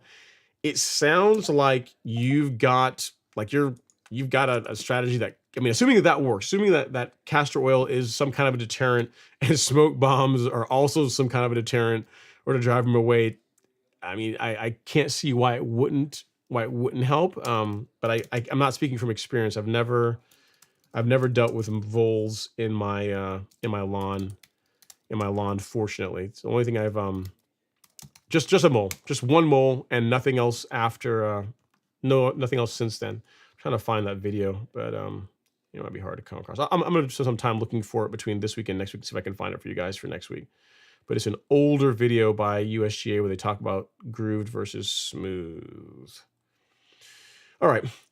Next up is Keith Madison. He says, what is the new shirt, sunlight, soil, and stripe action? It's not really a new shirt. This shirt's been around for a while, but it's like, so sunlight, soil, and stripe action, which is like, in my opinion, like the three things you need to get a really good lawn. Meaning you need sunlight. If you got Bermuda grass, you need plenty of sunlight. You need a good soil, so a good nutrient program, and then you need to lay those stripes, or i.e. mow. So you got a good enough sunlight, great soil, and then mow your grass a lot. That's the Triforce. That's how you get a great looking lawn. It's not a new shirt. It's been around for years, but I don't wear it that often. But you should be able to find it at the merch store, Keith, if you want to. If you're interested in getting one of them, if you go right here, you should be able to find it on our carefully curated merch store. So at Keith Madison, where you actually know you're on Facebook, so I got to post it here. All right, here you go, Keith. So yeah, there's the merch store to where you can find hats, shirts, all the things, all the swag, if you so desire. All right, next up is Papa Mo's Low. He says, actually, wait, before we do that, we have a question here, a comment on Instagram. This one is from Will Willing. He says, trying to figure out what to put down now in Georgia besides pre-emergent. The only thing I would really say, Will, is perhaps a lime application. And the way you're going to know that is based on your soil test results. So if you haven't done a soil test, do that. The one that I recommend is the one that we carry from My Soil because they're easy to use. The results are easy to interpret. And then the results are also saved forever. So if you want to compare like the fall of 2023 to like the spring of 2024, like all your results are saved. You can easily compare them and it's useful. So I would say that get a soil test done. And then based on that, it would be lime and pre-emergent. And that's pretty much it because the lawn's already going dormant here in Georgia. I wouldn't push a lot of growth with a granular fertilizer this time of year. So hope that helps. Willing. All right. So next up, where's LG tonight, guys? He's quiet. No one has sent out like a bat signal. No LG, no super chats. Man, you guys must not feeling the love tonight. I don't know. I guess I got to try harder. All right. Next up is Papa Mo's Low. He says, I got a soil test done and it shows very high magnesium and sodium. Recommended gypsum. Is that the same or similar to lime? It's not the same or similar to lime. And so it shows high magnesium and sodium. So yeah, I would so in your case, Papa Mo's Low, you would go, if you're going to do a pH adjustment, you would use calcitic lime. You would not use dolomitic lime if your magnesium is already high. Gypsum and lime are not the same thing. They're not the same thing. If you need to raise your soil pH, then calcitic lime would be what you would use, given that your magnesium's already is already high by your own admission. If you want to send me the soil test results to take a look at, I'm happy to do that, and I'll weigh in if there's anything else that I think. But I mean, I think you've got it pretty much figured out. Mo's Low. All right. Next up, we have Timothy Gonzalez. He says, hey, Ron, Bermuda lawn in northwest New Mexico. Got a soil test and the potassium was at 6.6 parts per million, so very low. I plan on using a high K 7020. Should I use the high K throughout the entire 2024 season? If everything else, so here's what I would do is if everything else is, short answer is no. if the other nutrient levels are fine, like your nitrogen is fine, your most importantly, if your phosphorus is fine, then what I would do is I would start with a higher potassium fertilizer, like a 7-0-20, that would be fine. And then if you want to move to a fertilizer with adequate amounts of potassium in it, but also some nitrogen, that would be ideal. I don't know that 7% nitrogen granular fert all season long is really going to be enough, especially at the rates that product calls for that you apply it. You're going to want a little bit more than that. So you can do the 7-0-20. You could also do, I'll show you another example here. If you go to shop and then lawn fertilizer, we have the Stress 12-0-24. This has 5% more nitrogen in it than the 7-0-20 product you're talking about, and also has more potassium. So I would look into something like this as an option for regular feeding. I mean, 7% nitrogen is just a little bit on the low side for feeding throughout the entire year. Yeah, and I don't know how. Yeah, so you said your K is, so K is what you're really trying to bring up. So yeah, so the 12-0-24 is what I would go with. Once you get your potassium levels where they need to be, you could consider transitioning to something like Humic Max, which again still has potassium in it, but also ups that nitrogen by a little bit more. So either Humic Max or the Stress 12-0-24. So it would start with something like this and then transition to this as the season progresses. So hope that helps, Timothy. Good job of getting a soil test done. And yeah, look, you're on your way. You're on your way for correcting those problems. And I'm going to send you links to where you can find all those products on the Golf Course Lawn Store. So great question. All right, next up is Two Trilla. The Two Trilla in Manila. He says, happy Friday, Ron and Stripe Action Gang. Wasn't able to get my second spectacle application down before the rain. If there are leaves on the grass, should I get them up before I spray regardless of the amount? I mean, if it's a couple leaves here and there, no. But I mean, if the lawn is covered in leaves, yeah, I would get, in other words, if you would spray a liquid fertilizer on it, like if you have a couple leaves here and there, then yeah, go ahead and apply your pre-emergent, your spectacle. But if the lawn is covered in leaves, then I would remove the leaves before spraying the liquid product on the lawn. I would do that. So here's the thing, Two Trillo. The fact that you're asking this question leads me to believe that you know that you have to get those leaves up, or that the best thing to do would be to get those leaves up, but you probably just don't want to do it. So I'm just going to go on record and say, yes, remove the leaves from the lawn before you go out and apply your pre-emergent. That's what I would say. Small amount, nothing to really worry about. But if it was a really small amount, you probably wouldn't be asking me. So I'm guessing that it's enough that has you kind of concerned to where you're looking for an out. I'm not going to give you that out. You got to put the work in, man, especially this time of year. You're not mowing. The least you can do is get the leaves off the lawn and put your pre-emergent down. So you're better than that. All right, next up is Phyllis Lawrence. She says, Ron, thanks for all you do. Get those likes up. Looking forward to another excellent live stream. Thank you so much, Phyllis. I really do appreciate it. And Phyllis says, happy Friday, Ron, and fellow veterans. Ron, do you have a place on your website that you have a list of most requested links? This is for lazy people like me who don't want to go to YouTube. So what kind of most requested links are you talking about, Phyllis? I can add something like that. Are you talking about, I mean, for products, I mean, we have the different collections pages, if that's what you're after. For resources, like for how to do stuff, there's the blog.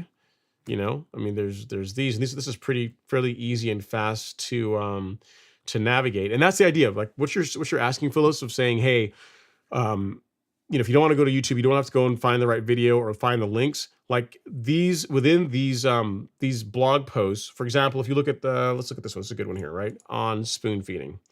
The spoon feeding one is right there, right? Like this is, in addition to explaining what spoon feeding is, how to go about doing it, the benefits of it, why it's awesome, there are also links for the products you're going to need. So Humic Max, the liquid fertilizer, and then also provide spreader settings and you can't see my screen. So yeah, so with this blog post, yeah, so you can see Humic Max, the liquid fertilizer product, and then also the rates as far as how you would use them. So the blog has lots of useful content, and within these blog posts, where it makes sense, there are links to products. Some of them are on the Golf Course Lawn Store. Some of them are links to other websites. So it just depends on what you're after. But if you let me know, if you want to, you have my email address. If you want to drop me an email and let me know what you're thinking, and I can see about making that happen. It's a good idea. But I thought I already had that covered. So if I'm missing something that I can make your life easier, if I can make your life just a little bit easier, then let me know and I will see about producing something to satisfy that. So good stuff. Thanks again, Phyllis, for the idea. And I'll be looking out for that email. In case you don't have my email address, it is ron@golfcourselawn.com. So there you go. Drop me a line saying, hey, Ron, this is what I'm looking for. Make my life easier by doing this. And I will do my best to oblige. All right.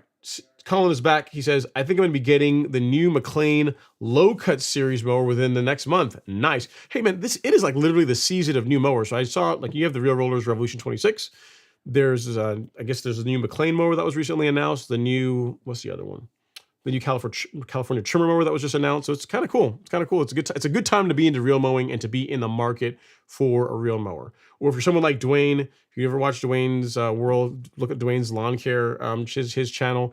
It's a good time to be Dwayne because that means there's just more mowers to buy and fill out your collection even more, right? So there's always that. So yeah. Well, when you get it, Colin, send us a picture of it. We got to see the picture of the new equipment, and we'll definitely clap it up for you. We always like when folks get new hardware. John Whitlow is up next. He says, hi, Ron. I mixed up 2 gallons of Celsius/certainty combination. I only used about a gallon for spot spraying. Is there a shelf life for the leftover, or must it be used immediately? I don't know if there's a shelf life, but I really wouldn't let it sit in the tank for more than a couple of days. The general rule is, John, you want to mix what you're going to use. And then, maybe there's a neighbor that has weeds in their lawn, and you can ask them, hey, if you want to, I've got this combination. It's really good for controlling weeds. It's not going to kill your grass, and see if they need some of it to help use it up. But I would not leave it sitting around for weeks on end. You really want to mix what you're going to use and then not leave it sitting around in the tank. I'm really not a fan of doing that. So find friend, family, neighbor, someone else has weeds in their lawn, and see if they want to, take it off your hands and clean up the weeds in their lawn while they can, and that will get rid of it. It doesn't take a whole lot to go through a gallon of that product, even when you're spot spraying. So yeah, see if you can find someone to help out and get that stuff used and get it out of your tank. I would not leave it sitting around for an extended period of time. All right, it's a good question. It's a good one, John. Actually, I'm going to save that one. John Whitlow. All right, next up is Fam G. Says, the man, the myth, the legend. Where? What are you talking about? Where is he? Superman? He's about to walk in? Where? Well, I'm not seeing him. Not seeing him, Fam G. All right, so thanks for that, sir. I'm assuming you're referring to me. If not, that's going to be kind of embarrassing. But next up is Chantel. If your name is really spelled Chantel in the Caribbean or something, looks like a picture of a tropical scene. Chantel says, good evening, Ron. Thanks for all the info. When implementing your spoon feeding method, is biospectrum always applied at the 1 tablespoon per 1K rate? Or would it also be split like the liquids for the 2 apps? You can do either way. You can apply it. I apply 1 tablespoon per 1,000 every time. So every 2 weeks when I spray, I will do that. I don't use a full tablespoon per 1,000. I will use like little Dixie spoons, little white plastic spoons. I'll put 1 of those, get it suspended in water, and pour that in the sprayer with 4 gallons of liquid fertilizer, biostimulants, enough growth regulator like that. It's enough for 4 gallons. So that while you're not going to hurt anything, you're really over applying it. If you go 1 tablespoon per 1,000 square feet, that's a bit heavy-handed. You could use that amount in 4 gallons of water, cover 4,000 square feet with it, and you'd be just fine. And to answer your question, yes, I do that every 2 weeks. Every time I do my spoon feeding. And you know what, Chantel? Because that was a really good question. It was related to a Miramichi Green product. If you are someone that wears t-shirts, you might be one of these people that are fancy and you don't wear t-shirts. I don't know. You might be one of those kind of folks. But if you do wear t-shirts, you can be our Miramichi Green question of the week, where you can win your very own Greatness from the Ground Up t-shirt. If you want one, let me know. Send me an email here to ron@golfcourselawn.com, and I'll tell you how you can get it. It's going to be a link where you can go and check out and grab one, and yeah, you'll be able to get your very own free Greatness from the Ground Up t-shirt. And guys, also there's something for in the past weeks, there was something that was broken on the website where you guys checked out to where it was trying to charge you guys like, I think like $4 for shipping. If that happened, let me know and we'll get you refunded, because you're not supposed to pay anything for it. It's supposed to be free.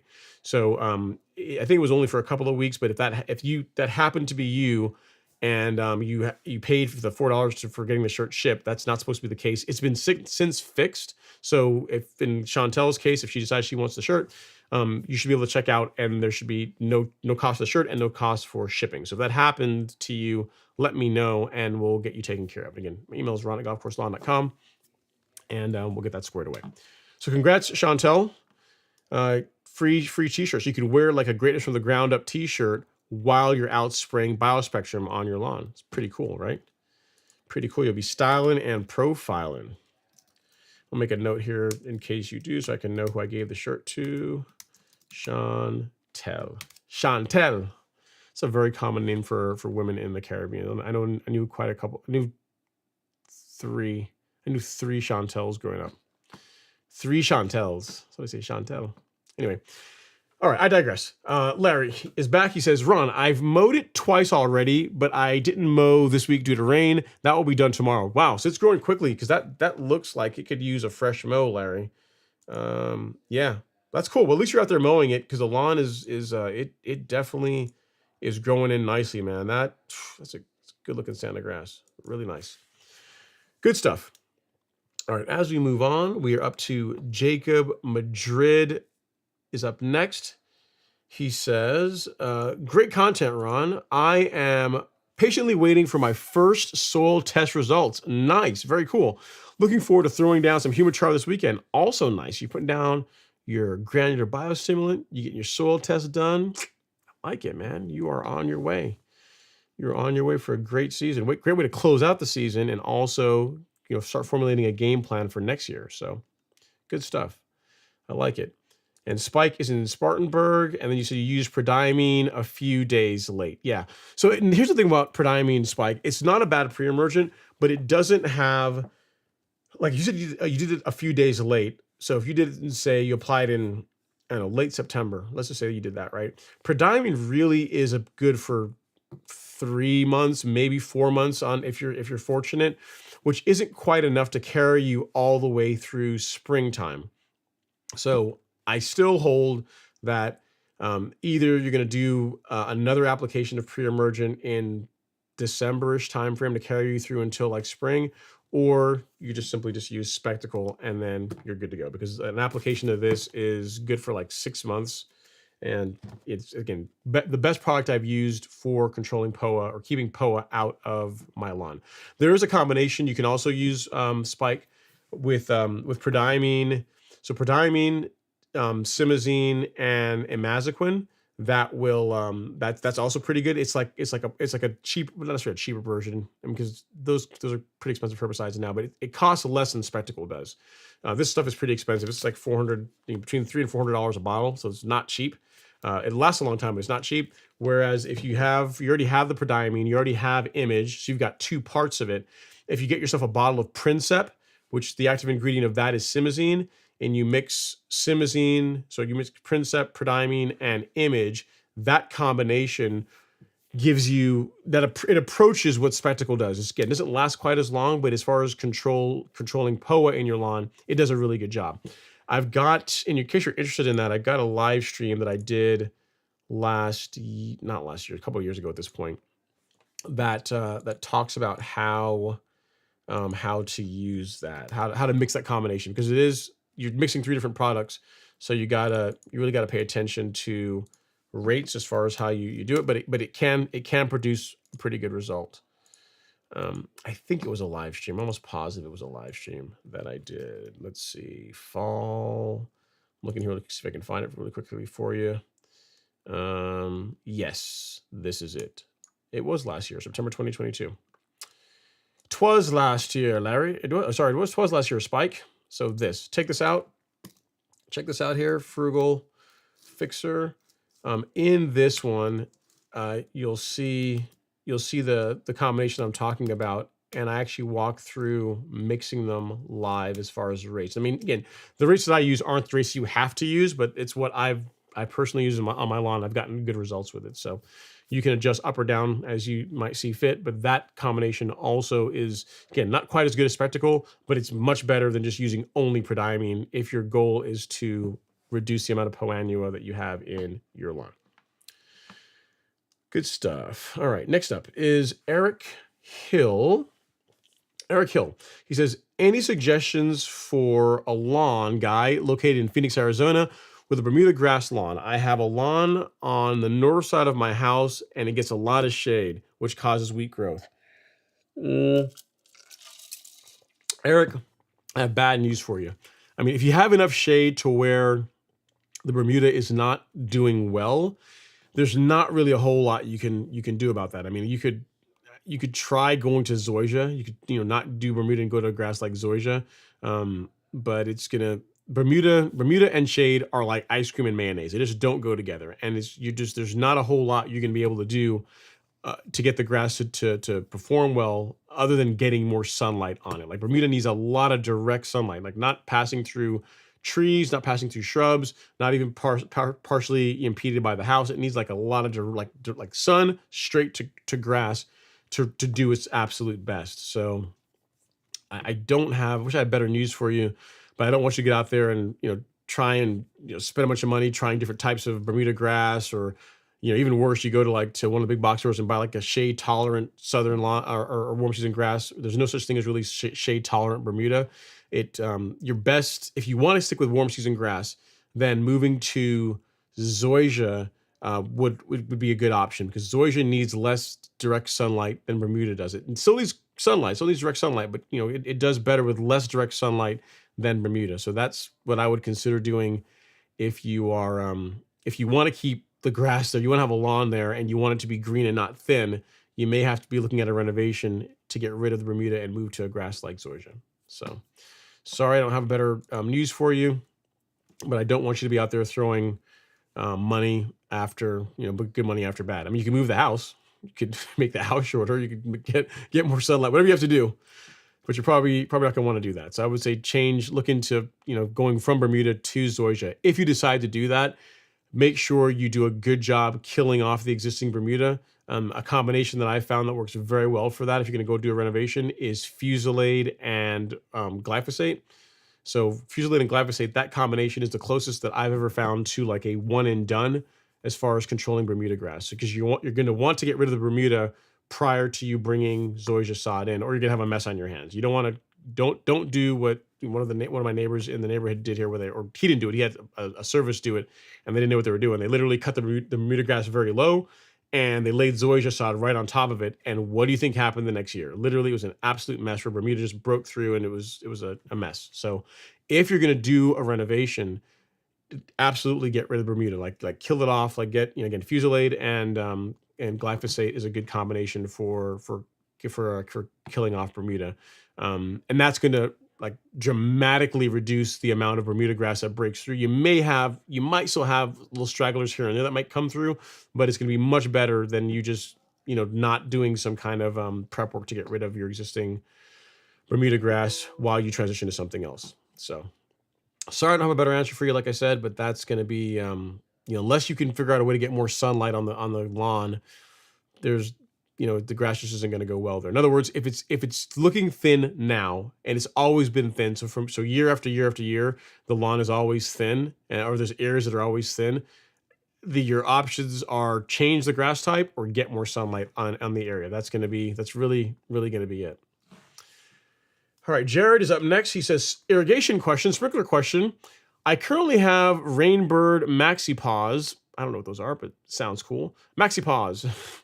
Sounds like something else. It's like one letter in from being something else. Not great marketing. Rainbird, if you're watching this, not great marketing for a name for a sprinkler head, but whatever. Rainbird Maxi Paws that are flat discs that are in the ground and pop up when in use. I have found that over the years, some of them have sunk into the ground. Yeah, I mean, you may have to replace them. You may have to raise them up. And also keep in mind, Jared, like irrigation heads, sprinkler heads are like a wear item. They don't last forever. So I've been here 9 years at this point, and I have now replaced every irrigation head, every sprinkler head in the property. Now, in my case, I don't say that you're only gonna get 9 years out of it, but if you also do things like top dressing, which I do fairly frequently, if any sand gets down in the sprinkler head, that's also going to cause problems. It's going to shorten the life of the irrigation head. So in your case, I know you did a renovation project. You put down Bermuda grass. I think you did some compost as well. So all those things, any kind of dirt, any kind of debris getting into the sprinkler head is not good for the life of it. So you may just have to replace it. Again, they don't last forever. They are a wear item, and especially if you're out there top dressing it and you don't do things to help protect them, like put like a frisbee or cover them somehow whenever you're out there putting top dressing down, that is going to shorten the life of the head, and in that case, you're gonna have to replace it. So yeah, not uncommon. Let's check out the gram here. Nothing else. You guys are just kind of hanging out. Hope you guys are doing well. All right, Madam is in the house. Got the hand. What's up? What's going on? Hope you're doing well. Mark Luna is up. He says, hello, Ron. Looking forward to another great stream. Hoping all is well. I thank you so much for that, Mark. And again, I saw you recently joined the Golf Course Lawn Academy. Thanks for that. Really, really appreciate it. Make sure if you've not as yet, go to Facebook and join the private Facebook group. Even if you don't use Facebook a lot, that group is really worth joining. Like, there's a lot of cool people in there. Robert's in there. Here's the thing I will tell you. If you join the private Facebook group, put your wallet away, or at least take the credit cards out, because if you say, hey guys, I'm thinking about insert some piece of equipment, and Robert happens to be there, you're gonna end up spending a bunch of money. So that's the only piece of advice I'm gonna give you when you join the private Facebook group. But that's one of the best parts of the course. The course content by itself is great. And the group also is like a sweetener on top of that, because the guys and gals that are in there are really into their lawns. Everyone helps each other out, bounces ideas off of each other. So that's one of the best parts of being part of the Golf Course Lawn Academy. So if you've not done that as yet, I would highly encourage doing so. So, all right. So next up is Jared. Nope, actually, let me see. Nope, that's not for me. It's for someone else. Okay, Two Trilla is up next. He says, when it comes to mixing post-emergent into pre-emergent, do I still add surfactant? I have a couple of dandelions near the house, and I want to add certainty to spectacle. I don't, Two Trilla. So, case in point, the neighbor, not Alex, when they first moved in, their lawn was a bit of a salad bowl, and I offered to go through and spray the lawn to clean up the weeds in it, and also put out a pre-emergent. What I did was prodiamine, and then the Celsius Certainty Kit sans, omitting the surfactant, and I still got a pretty good result as far as control. Like, it did a really good job cleaning up the broadleaves, knocked the annua back. As a matter of fact, if you look at, I'll show you this. If you look at this picture of annua in the Certainty picture, this is actually his lawn. This was a section in the lawn right next door that had POA in it. And this is what it looked like 10 days later. So you can still get pretty good results, and you can tell because the lawn is dormant. You can see it was in the early springtime. I say all that to say that you will still get good results. You can still get good results with Celsius and Certainty without surfactant, but for absolute best results, you are going to want to use surfactant with it. So that said, I don't add surfactant to the tank whenever I'm spraying pre-emergent. I just don't do that. So it's not like if you don't use surfactant with Certainty and when you're spraying spectacle, you're not going to get good control. It's not going to be as good as if you use surfactant, but I've done this a couple of times where I've sprayed post and pre-emergence, and I've omitted surfactant, and I've still gotten what I consider to be pretty good control on the weeds that I was targeting. And the reason why I say omit the surfactant is because surfactant helps the herbicide stick to the plant leaf, right? That you're trying to target. It helps it spread and more evenly coat the leaf, and which is going to help maximize uptake. which is great for post-emergent herbicides like Celsius Certainty or any other, foliar-based post-emergent herbicide.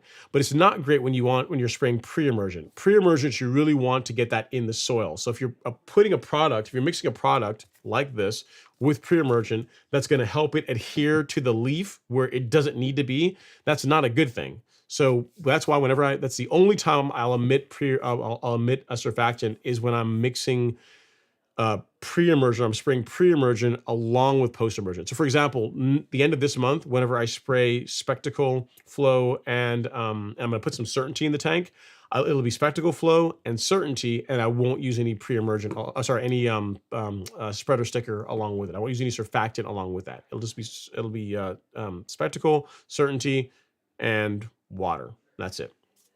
That'll be it. That'll be the combination that I'll be spraying my lawn with. I will not use surfactant in that case.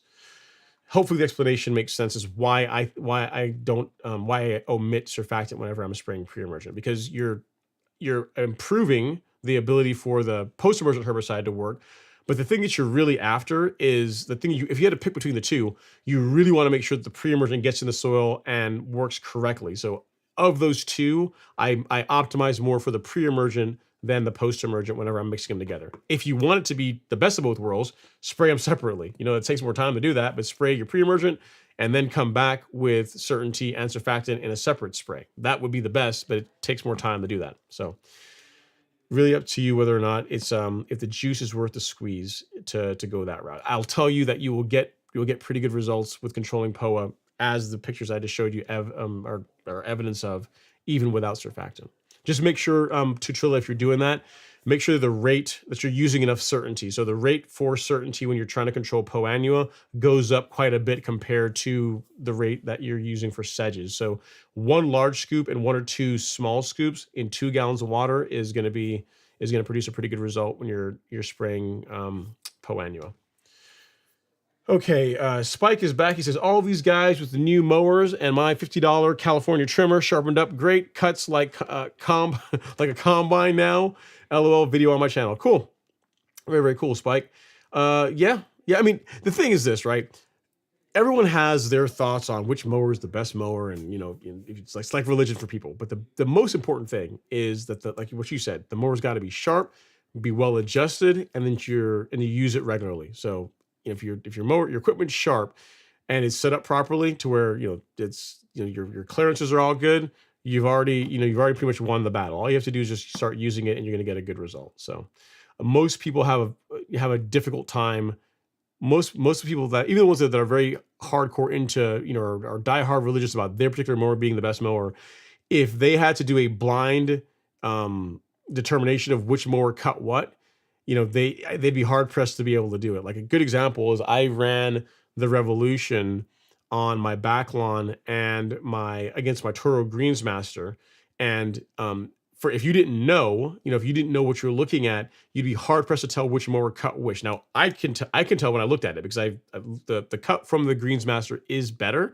But that's only because I had another mower to compare it against. You know what I mean? If I didn't have like the Greensmaster and another mower to compare it against, there's not really going to be a way for someone to tell. So all that to say, be happy with whatever mower you have. Just make sure it's nice and sharp and enjoy it. Just get out there and mow the grass, and it's going to look great. All right, so next is Jared. He said he actually used it this season. He just backlapped it before not using it. I have found the local country club sharpening guy, and he's happy to do it for me due to a different friend. Nice, cool. Yeah, I mean, I would have it still checked out. Even though he said he backlapped it, if you have the mechanic at the local country club, if he's willing to go through the mower, make sure everything is good to go, that it's, that your reel to bed knife clearances are good, just have someone go through. It's not going to hurt anything. It's not going to hurt anything to do that. So you're in great shape to start the next season. All right, next up is Dude. He says, greetings, Ron from Ackworth. Is it too late to apply preventative fungicide application to my Bermuda grass? It's not too late. I did mine 10 days ago. I did mine, my second one, the beginning of November. And so, yeah, if you want to apply one this weekend, if you already got a fungicide, by all means, go for it. It's not, the weather's warming up now to where it's not like we're going to, in other words, yes, if you still want to apply your preventative fungicide, by all means, go for it. If you want a granular, I would go with Headway G. If you're looking for a liquid, then I would look at Pillar SC. So I'll show you both of those. If you go to shop and then fungicide, insecticide section, and we just search for just fungicides. If you want granular, do Headway. If you want liquid, do Pillar. So either one of these will do a great result. This covers up to an acre, so 43,500 square feet, thereabouts. And this covers, depending on the rate, 13 to 14,000 square feet is what you'll get out of a bag of Headway. So just depending on how big your lawn is and what you feel more comfortable spraying, then you can decide which one you want to go with. The nice thing about Pillar is that you have this, you're going to be covered for now and for next year. You're going to have plenty of coverage. Whereas if you apply Headway now, you'll be likely buying more of it for next season. So again, just depends on what you're more comfortable with, what your preferences are as far as liquid versus granular. They will all work well. And you can get them here at the Golf Course Lawn Store, assuming you don't already have any. And with you being in Ackworth, it's like 1 day shipping to you, because the warehouse that stocks both of those, both Pillar and Headway, is in Georgia. So if you order it from us, you'll literally, if you let me think about it. If you ordered either one of those before noon tomorrow, they would actually ship tomorrow, and you might have them as soon as Monday. Worst case Tuesday, but maybe Monday. All right, next up is Spike. He says, golf simulator time, grass, green, and shop. Sounds like a fun time, man. Have fun. Get out there and get out there and hit them good. Have fun with it. All right, Gary Kellett Jr. is up next. He says, happy Friday, Ron. The other day I was going old school watching you level your neighbor Alex's lawn. My wife walked into the garage, said, hey, yard fanatics. No, honey, it's Ron, not BYD. Yeah. I mean, there's only two. I'm thinking about it. There's only two. Actually, there's other creators, other warm season guys out there. There's myself. There's BYD. There's Dwayne. There's Fairway Bermuda. There's a couple of us. I mean, BYD and myself are probably the biggest. I think BYD is bigger than I am, but there's two. There's really the two of us, and then there's others that are also have warm season grass that are into Bermuda grass. But it's a smaller audience, a smaller community than the cool season guys for sure. All right, Danny Lynn, he says, what does it mean that my Bermuda is mostly green while my entire neighborhood has gone dormant? Okay, guys, now let me translate this for you. For any of you guys that are into lawns, this is what we call a subtle flex. That's what this is. Danny coming in saying, guys, I don't know, I'm looking around, everyone else's lawn is dormant, but mine is still epic green. What does this mean other than I'm awesome and they're not?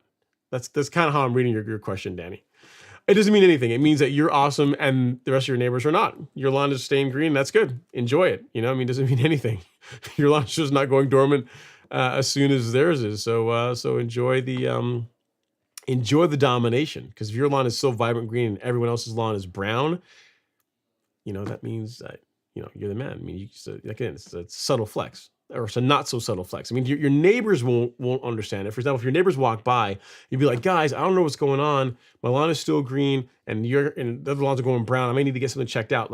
To the uninitiated, they'll be like, yeah, man, we don't know. We have to figure it out. We're not sure why your lawn is still green, man. Maybe something's wrong with it. But in this community, we can see through that, Danny. We know what you're saying. We know what's going on.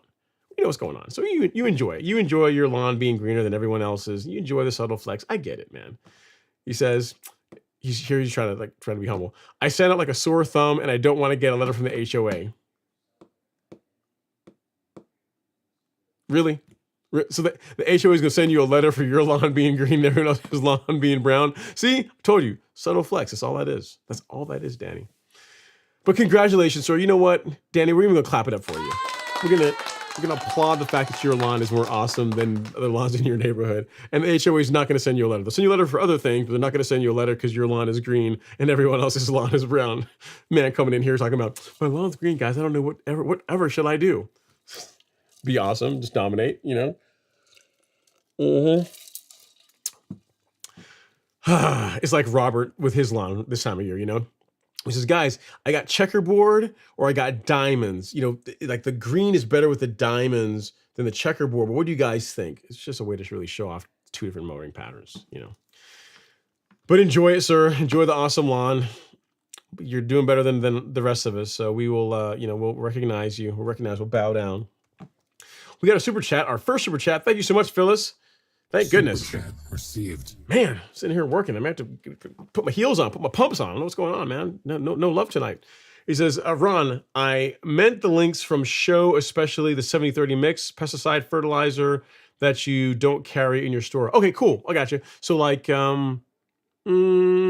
yes, I could do that. I can do that. I can create a page with that. We'll call it like live stream links or useful links for the live stream.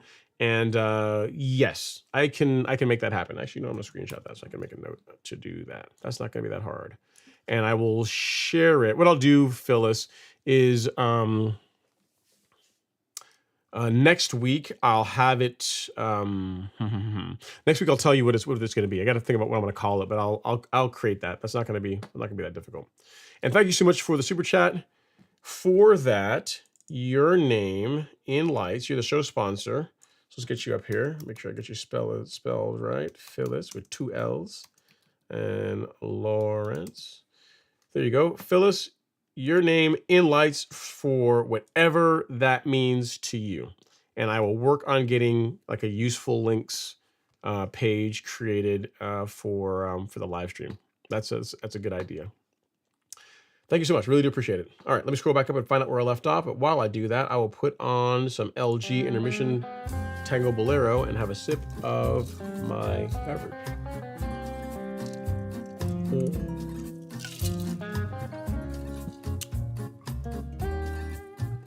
All right, let me see here.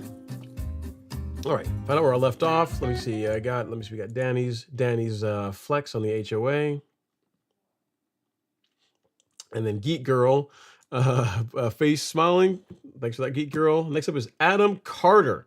Adam Carter, he says, Ron, is Syngenta Spectacle G granular pre-emergent as good as Spectacle Flow pre-emergent herbicide because it has the same active ingredients? Yeah, they are the same. They are similar. They're the same product. The cost for Spectacle G, the cost per application of Spectacle G is more expensive than the cost of Spectacle Flow. But if you prefer granular, then you can go with that. The active ingredient in both of them is, it starts with an I, indaziflam.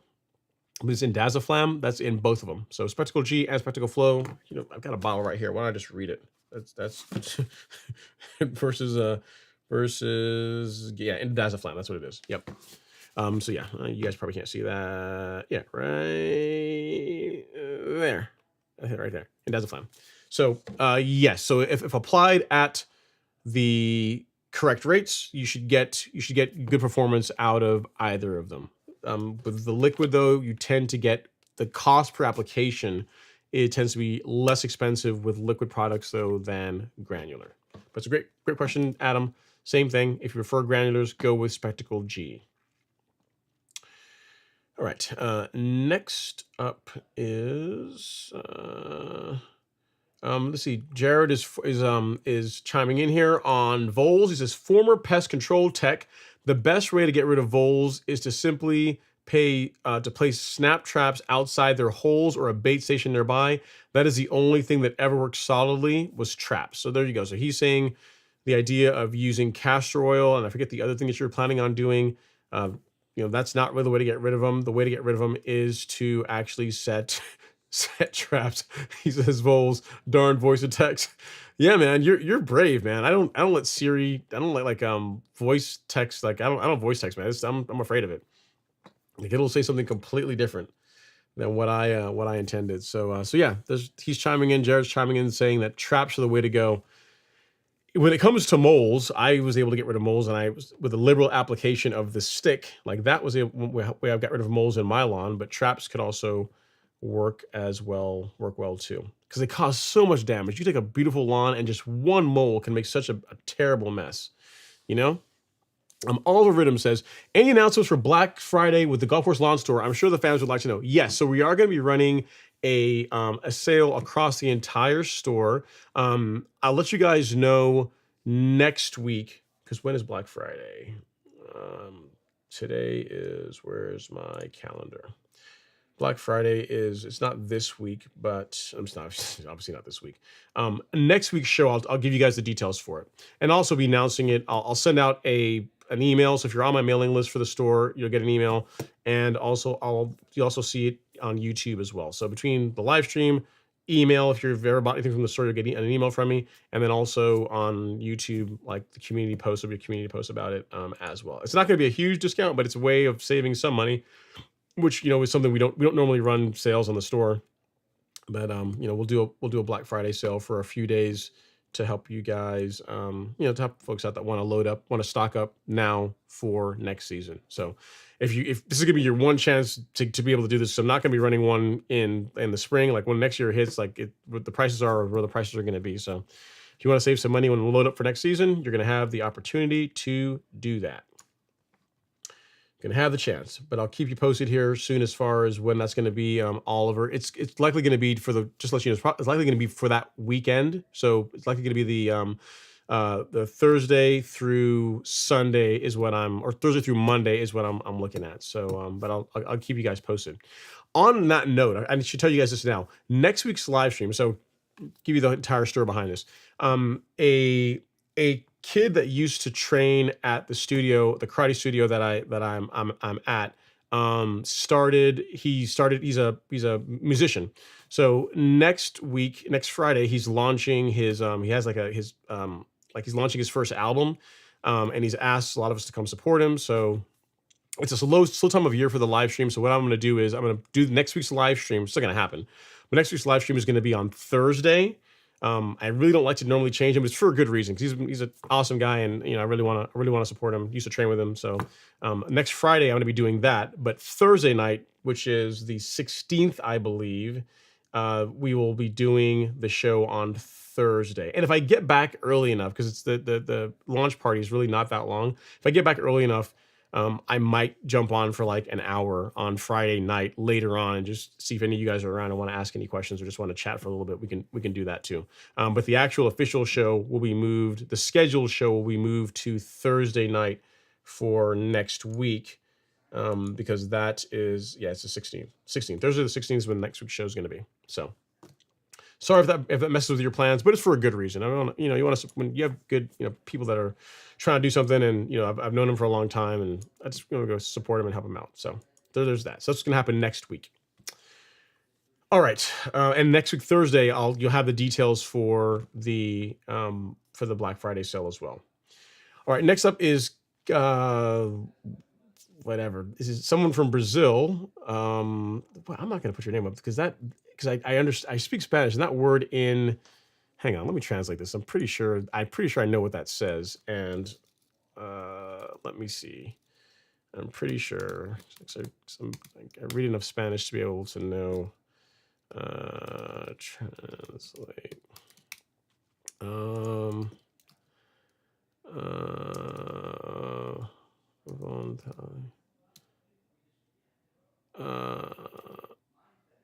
Yeah, that's what I thought it said.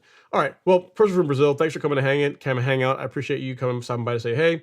All right, and then next up is Always Baked, Never Fried. Says my soil tests showed low nitrogen and potassium, 22010 applied with Bermuda. Can you baby feed low doses of N and P throughout dormancy? No, I would not. You could, but I wouldn't do that. I would wait until next year to start introducing nitrogen, to start putting any kind of nitrogen into the soil. I just wouldn't do it when the lawn is dormant. You're just throwing good money after bad. I would wait until late February. I'm not sure where you are in the country, but I would wait until like late February, early March to begin doing that. I would not do it this time of year. Can you? Yes. Would I do it? No. All right, next up is Chantel. She says, sorry, that should have said 1 tablespoon for the 4-gallon rate. Yes, mistyped. Pronounced Chantel, spelled Chantel. And the pic is actually my backyard, St. Augustine, South Florida. Thanks for the shirt.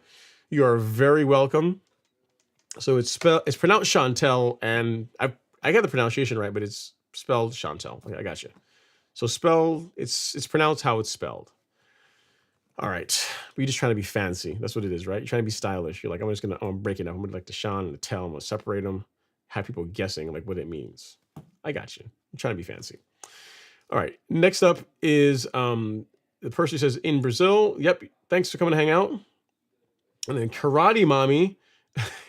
Karate Mommy says, hello, good to catch you live. Thank you so much. I appreciate it. The Karate Mommy, what kind of karate? What style of martial arts? I'm assuming you're a martial artist, and I can't tell from your actually. No, I think is that Angelica? Don't look like Angelica. It might be. I think it is Angelica. I might be wrong, but I think this is someone is actually in our region. I'm pretty sure that's her. She's also a Sunman. She's a 3rd degree black belt, and really good martial artist. Really good martial artist. She's actually, really, really good. And I think, I think she's also due to also perhaps go to Master's Camp. She's really harsh though. I'm sure you're watching right now. You don't want her judging me. She hurt my feelings. Like I did what I thought was a pretty good Kung San Kun, and she was like, you were not perfectly straight on the line when you're coming down. There must be a point deduction. So she's pretty fierce when it comes to scoring, but she should be because she's good. She's really good at martial arts. So, all right, if that's you. If not, then I just told a story about someone who's not here, but I think that's you. I think looking here, it looks like you, I think. All right. Next up is Jared. So the guy from Brazil is talking about machinery. Man. So if you want to talk about like sponsorships or anything like that, the gentleman from Brazil, just email me here, like ron@golfcourselawn.com. That's where you would send it. And you said you want to take the course. You can find the course. Actually, I talk about it all the time. I never show you guys where it is. If you go to the Golf Course Lawn store and you go to Lawn Academy and course details, that is where you will find the Golf Course Lawn Academy. For a single one-time payment of $179.97, you will gain access to the course with all these cool benefits: videos, member discounts on certain products within the store, access to our private community, which is one of the coolest reasons to do it. And then any new modules are absolutely free, and you can see some of the folks that are members and the results that they've gotten. So it's pretty awesome, and the members would also agree. I think they would agree with me as well. So if you're interested in that, the gentleman from Brazil, Kaka, you can find it there. Because we have some folks we have people that are international in the course as well. We have like a gentleman from Panama in there, so you would not be alone as far as being in the course and not being in the United States. All right, next up is Tom Hovenkamp. He says, Ron, thanks for the birthday wishes. It was a shocking surprise to hear happy birthday from you. Thanks to my wife's sneakiness. Big treat. You are the best. Yeah, man. Your wife's ultra sneaky. Yeah, you got a happy birthday. You got some new equipment. Who knows? There might even be something else. Who knows? Who knows? Who knows? Surprises abound. Who knows? Guess you have to wait and see. All right, next up is Jonathan. He says, thinking about springtime pre-emergent for Bermuda, doing a split app September, December, prodiamine, dithiopyr in the spring, something else. I like it. Jonathan. I think it's a great plan. So you're doing a December app of prodiamine, a September app of prodiamine, a December app of prodiamine, and then you're switching to dithiopyr in the spring.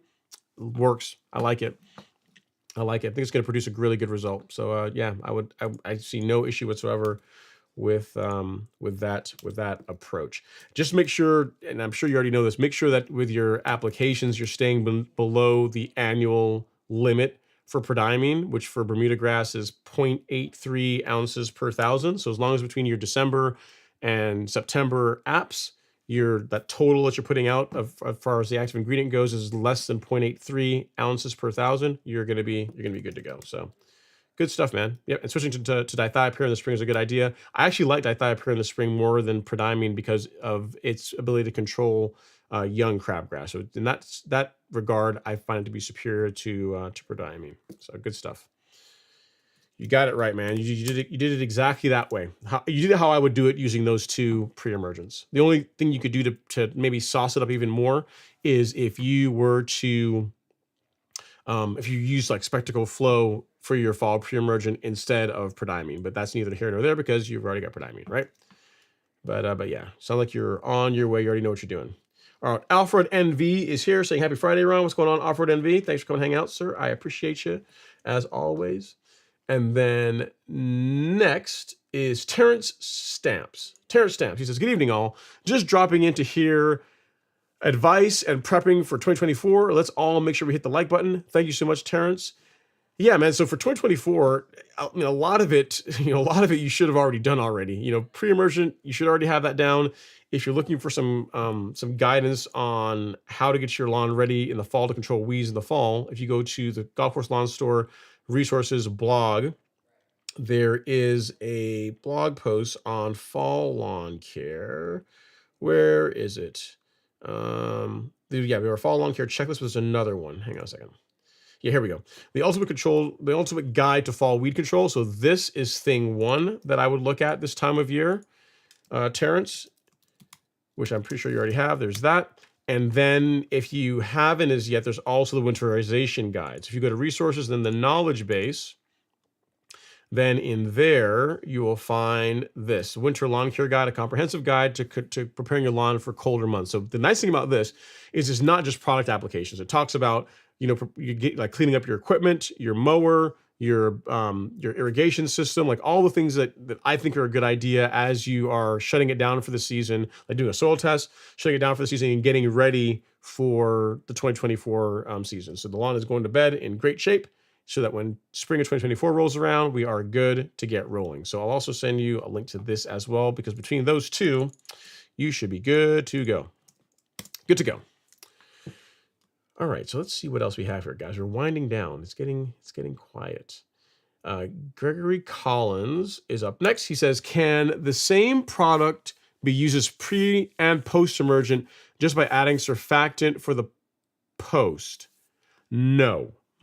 So pre-emergent products, pre-emergent is one class of herbicide, and post-emergents are another class of herbicide. In other words, if you took Spectacle Flow and you mix surfactant with it, it would not become a post-emergent herbicide. It's designed to be in the soil and to interrupt the root's ability or the plant's ability to grow roots. So just by adding surfactant like this and this together does not equal control for annua. So they're completely different. Pre-emergents are one class of herbicides that are designed, like as the name implies, to be applied prior to the weeds emerging. Post-emergent herbicides like Celsius, like Certainty, like Sedgehammer, Tenacity, those types are designed to control weeds that have already emerged. So they are completely different, two different classes.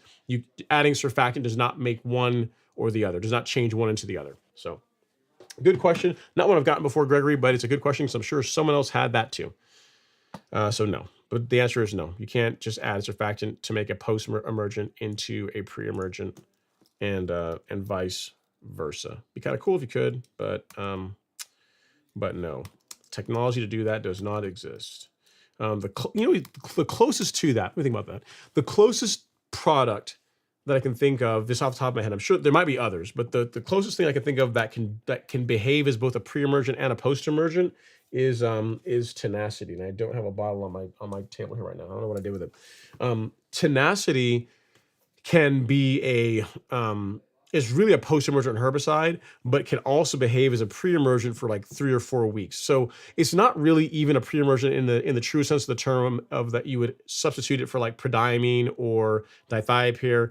But if you're doing a seeding project and you're trying to clean up weeds and keep new weeds from germinating while you're doing your seeding, Tenacity is a good product for that. But that's the only thing that I can think of, herbicide that I can think of off the top of my head, that can be both a post-emergent or a pre-emergent depending on how you use it. So if you apply it with a flood jet tip and you water it in after application, then it can behave like a pre-emergent for 3 to 4 weeks.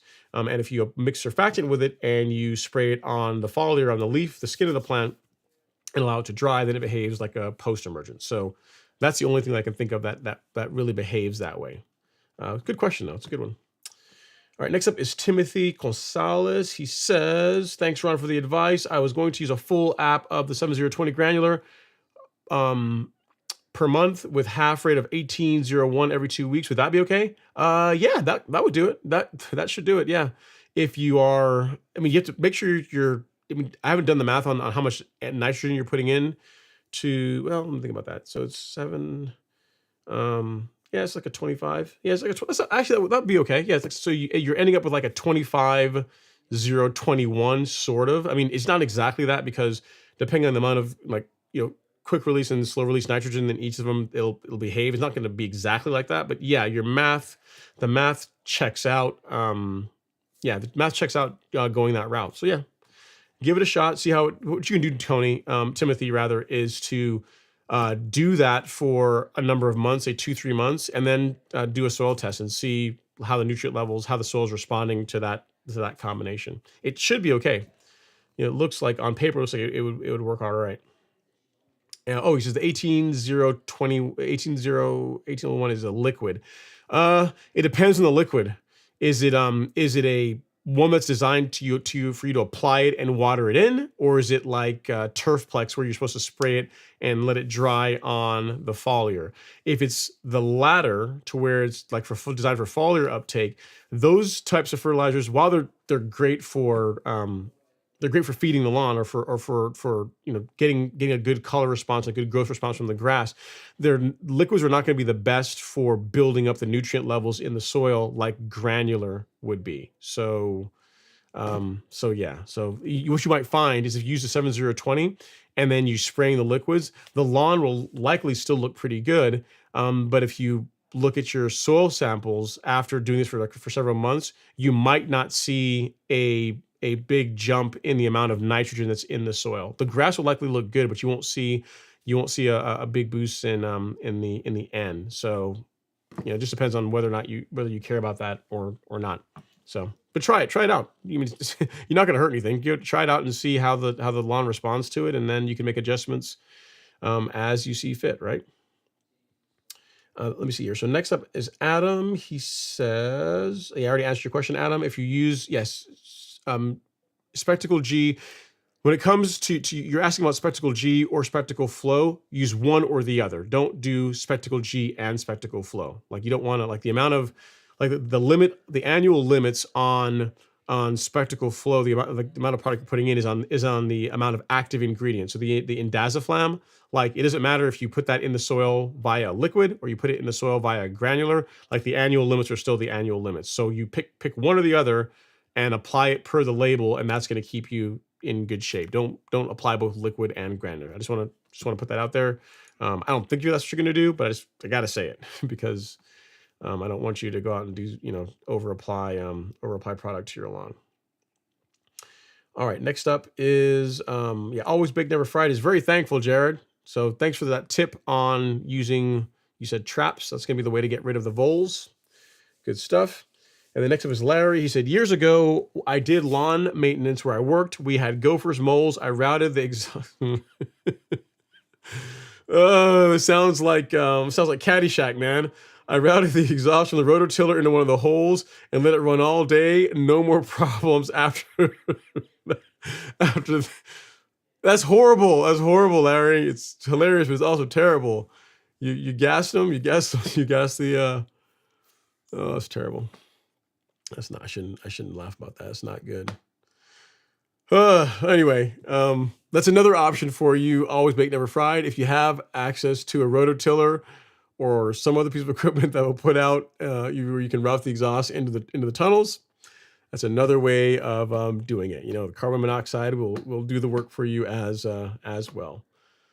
All right. Chantel says, blame the fanciness on my mom. More long like Shan instead of the like Sean, like Chantel, but I have answered both. So it's more like Chantel. Listen, I don't know if you're from the Caribbean or not, but I will tell you that people back home, man, we take liberties with naming children that is just it's almost unkind. It's almost like whenever you go up to with a birth certificate and saying, I want to name the child, insert some kind of crazy name, they should be like, hey, are you sure this is what you want to do?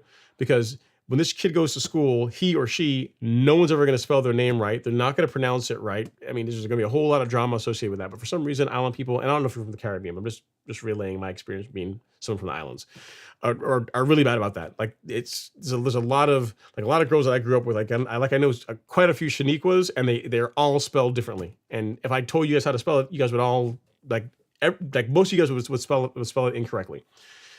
But Chantel, or Sean Tell is that's pretty safe. That's a pretty easy one. It's a pretty easy one to get right. And I would never think of Chantel spelled with an S. Most Chantels that I know they're all the ones I know are spelled with a C. I don't know any Chantels that are start with an S. So if you're with an S, your mom was trying to be fancy too. So there you go.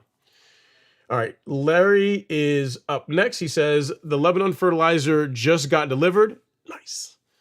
I'll mow tomorrow and spread it in a couple days later. Yeah, I mean, you could mow and spread it the same day if you want to. I memean, mow first and then spread the fertilizer. But there's no like need to wait between mowing and spreading the 12-0-24. What I would say again, and we've already gone through this, but I want to recap one more time, is if you have your soil test kit, pull your cores, get the samples before you apply the fertilizer. So your sequence tomorrow, if you're going to mow, Larry, is you can mow first, get your soil samples, then apply your fertilizer. And if you want to also spray the carbon kit because you want to be that guy, you can also do that too. But the sequence is mow, get your samples first, and then you can apply any fertilizer products that you want to the lawn. There's no need to wait to really do that. And you're saying after the soil test samples. Yes, my man, we are here. We're on the same wavelength. I got you. See, you feel me. All right, next up is Robert Wallace, who is he's a fledgling Bulldogs fan. We're working on him. We're slowly working on him. He's going to get there one day. He says, hey, Ron, happy Friday. Thanks for the shirt. It did arrive with the sleeves intact. Is it too late to turf rake my lawn, or should I wait until early spring? So if you're not aggressive with it, Robert, you can. So if you look at the lawn, where's a video of it? I think I've got this video here, the one I showed earlier. It's kind of hard to make out, but the lawn was turf raked before I mowed it and took this picture. So I did it very light. So I raised the tines up to where they're probably 8 millimeters above the surface. So I'm not running the turf rake where I would normally run it during the growing season when the lawn's actively growing, but I just like the way the lawn looks. Like visually, the stripes look better after it's been turf raked. So if you want to turf rake, as long as you are, you're raising the height to where you're not getting it, you're not getting into the dirt or anything like that. You're not turf raking it at the same height as you would in, say, spring or summertime. I'm fine with it. I did it all last year. There were no issues. I'm going to still do it this fall and winter whenever I'm bored. Just want the lawn to look really nice. But you are going to want to raise it up a bit. You don't want to run the turf rake at the same depth that you do whenever the lawn is actively growing. Because right now you're doing it purely for aesthetic reasons. There's not really a need to do it this time of year. Great question. And I'm glad that the sleeves arrived intact. I had to put a special note. Whenever they found out that you're I think Clemson is, I think it's a Clemson. It's one of those teams, one of them South Carolina teams. Anyway, whenever they found out that, because I do have to let them know where the shirt's going, they saw the address, and it took some negotiating, but they agreed to leave the sleeves on. So I'm glad that you got the shirt intact without the sleeves removed. So good stuff. All right. Oliver's next. He says the soil test recommended Greens Plus 14,410. How does it compare to Turfplex? Yes, it's a great question. So Greens Plus is the one liquid fertilizer. I'll actually show you here. I can bring it up. It's the one liquid fertilizer under shop and lawn fertilizer that we carry in the golf course lawn store that is designed to be watered in after application. So Bloomplex, Nutrizolve, Turfplex, the carbon kit, 901C, NutriCalp, you don't need to water any of these guys in. You simply spray them and allow them to dry. Greens Plus is not that way. It's designed to be sprayed and watered in. So that is the difference between the two. As far as the differences between it and Turfplex, there's quite a bit more, as you can see by the formulation. There's 3 times the amount of potassium in Greens Plus. So for a soil amendment, if you're looking for a liquid fertilizer to behave as a soil amendment, Greens Plus would be an option for that. But I would not use Greens Plus, say, for spoon feeding. So they serve, formulation aside, they serve different purposes.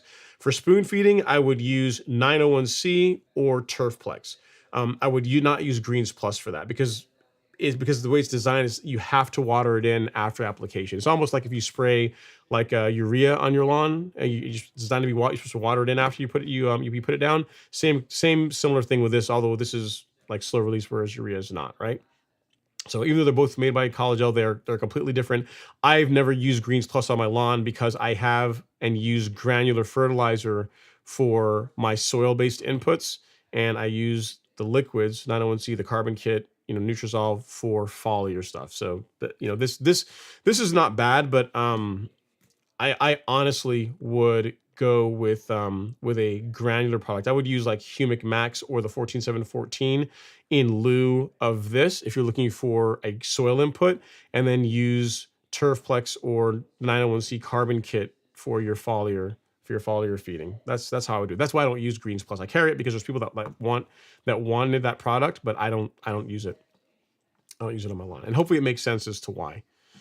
Because I would literally have to have like a tank of spraying just it, because I wouldn't, like for example, that product, you wouldn't mix it with Primo, because Primo does not need to be watered in after application, whereas that does. So the two, you spray it separately. That's almost like that'd be a great fertilizer to spray along with Pre-emergent.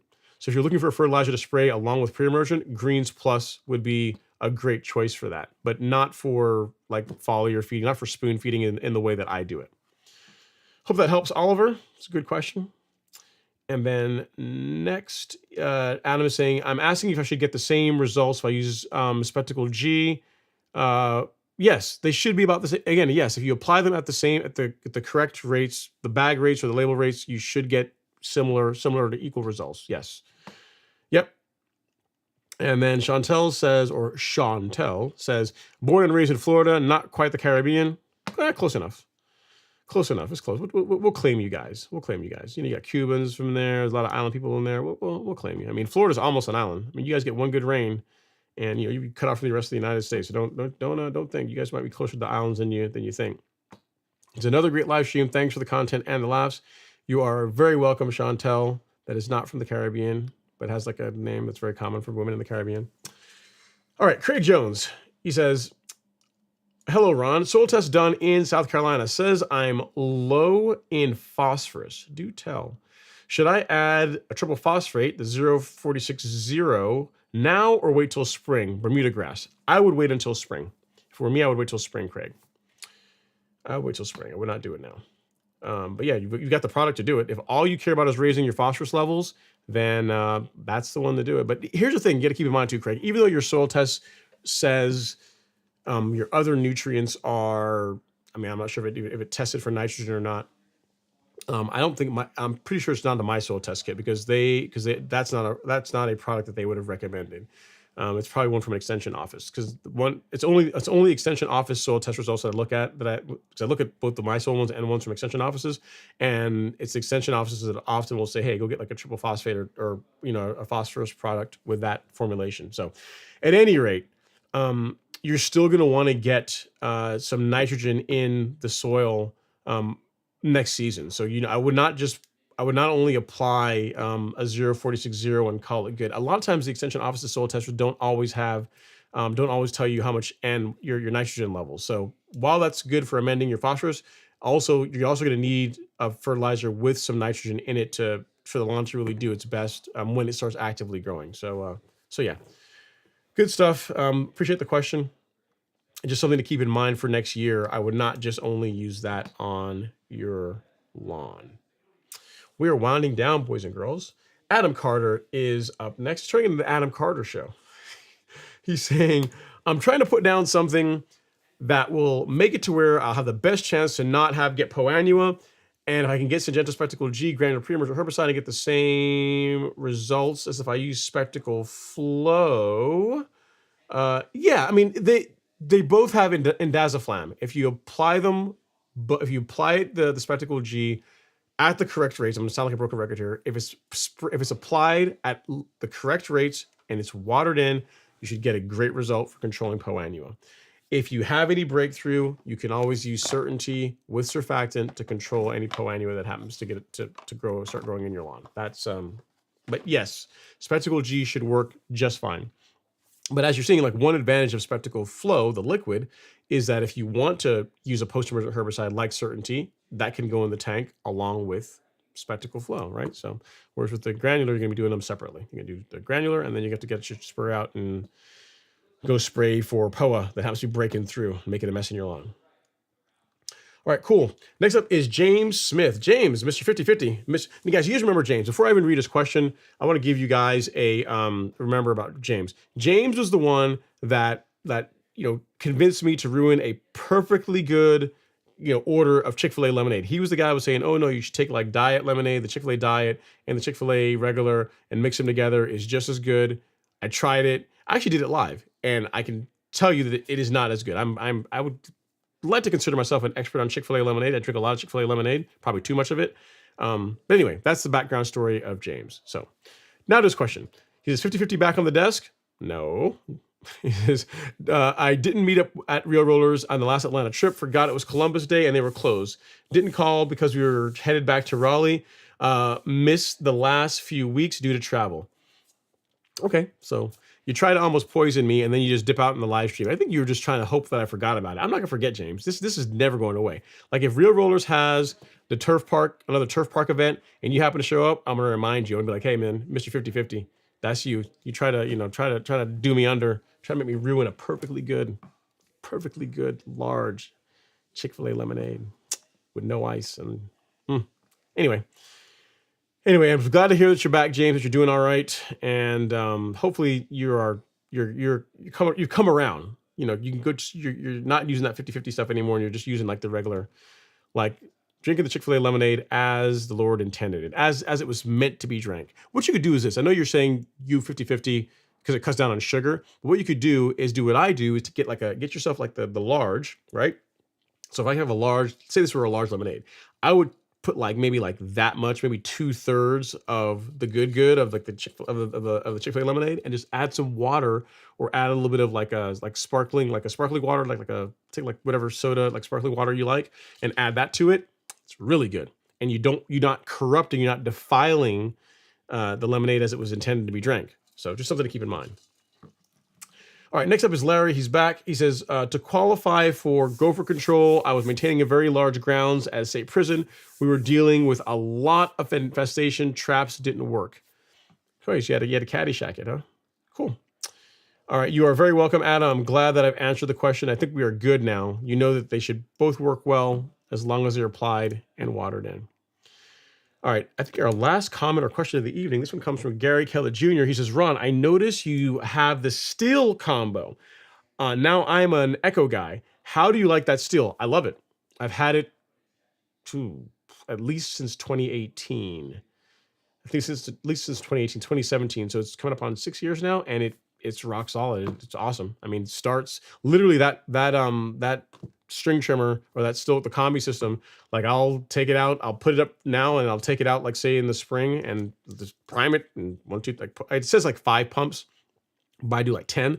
So 10 pushes on the bulb and whoop, fires right up. So it's a great system. I like it. It's been reliable. It saves me from having to have a bunch of different items. I've got just the attachments, and it works well. If I had to do it all over again, the only thing I would have done is I would have gotten the one that Alex has. Alex has, mine is the 91. I think it's the 91 KR. He has the big block version. He got the top fuel version. I think his is the 131. Don't quote me on that, but I think it's 131. They make a bigger one, a bigger power head unit than mine, and his is nicer. It's a lot more torque. Like when you hit the trigger, it kind of twists in your hand. You feel like you got some power, whereas mine gets the job done. But I do feel a little bit inadequate. When he's out there blowing or doing whatever he's doing on his lawn, mine is not as good. But I can't justify getting a new one because mine still works great. Still works fine. So yeah, if you're in the market for one, then I would highly recommend the Stihl combi system. Mine works great. It's been awesome. The Echo, people like those as well too. That's gonna be quite a bit less expensive than Stihl, and for most homeowners, it's probably just fine. You know what I mean? I mean, Stihl is a commercial piece of equipment. It's designed to be on the back of trucks and running around doing a bunch of lawns. So on a residential lawn, on one residential lawn, you're likely, if you take care of it, you're unlikely to ever really wear it out.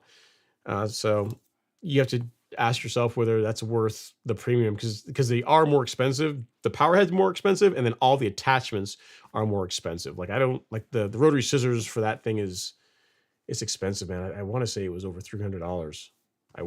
I believe that's right, and that's just the attachments. It's expensive. They're proud of it. They're like Toro. Toro doesn't make cheap stuff. Pretty much anything from Stihl is they may as well how BMW's broke my wallet or broke my wallet for BMW. Stihl is like BMW of power equipment. They don't make cheap stuff. Everything they make is you're gonna bring your wallet to get their stuff. But it works really well. So it depends on whether it's worth it to you or not. All right. Next up is James. He says, "Let me know the next turf part. I'll come down with full octane lemonade." You're gonna bring like a gallon of it. You're gonna bring like $12, $14 worth of lemonade. Pretty awesome. And then next up is Tavares. He says, "Sorry, I'm late to the show. Do you have a suggestion for herbicides in tall fescue to avoid winter weeds?" Yeah. So prodiamine, a pre-emergent is what I would say, Tavares. So what you want to do is go to the golf course lawn store, go to shop, and then go to weed killer. And in there, you'll see our carefully list of filters, one called pre-emergent. When you do that, you'll find this list. And you're going to want to live here. You're going to want to go with prodiamine as a granular if you prefer granular products. Or if you find with spraying liquids, you can go with the this little 5 ounce. I think it does like 9,000-ish square feet on cool season grass. So it just depends on how much coverage you need. Either of these would be a good choice for preventative weed control in your fescue lawn. If you're looking for post-emergent control, then you would go with our cool season kit, which contains tenacity, sedgehammer, marker dye, and surfactant. So this is like post-emergent control, and then what I just showed you with prodiamine is your pre-emergent. So it's going to help keep winter weeds at bay. This will help get rid of the winter weeds that are already growing in your lawn. So I will send you a link to where you can find both of them under the weed killer section of the golf course lawn store. So at Tavar, actually I didn't even do that. You're right here. So right there is where you can find them all. Right there. He says, "Failed to mention I'm in North Carolina, so it's still warm here." Yeah, so it depends what you're trying to do.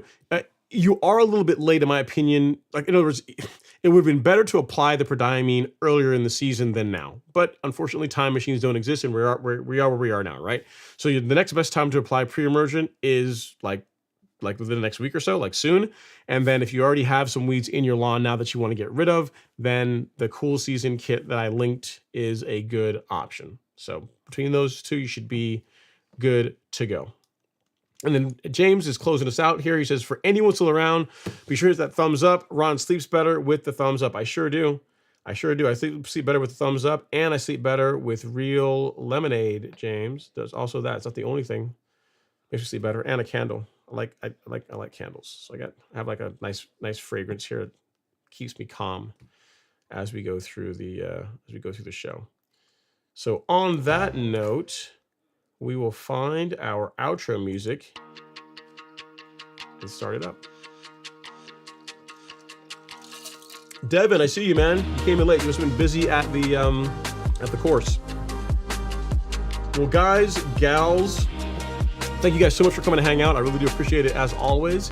If you need pre-emergent or anything else for your lawn this time of year, feel free to check out the golf course lawn store. We are going to be running a sale for Black Friday, so stay tuned for next week Thursday when we'll be announcing that. That's when the live stream will be next week, and there'll also be emailed. You won't miss it. There's going to be several ways for you to know about it, and we'll give you guys a chance to load up for next season. So be sure to take advantage of that.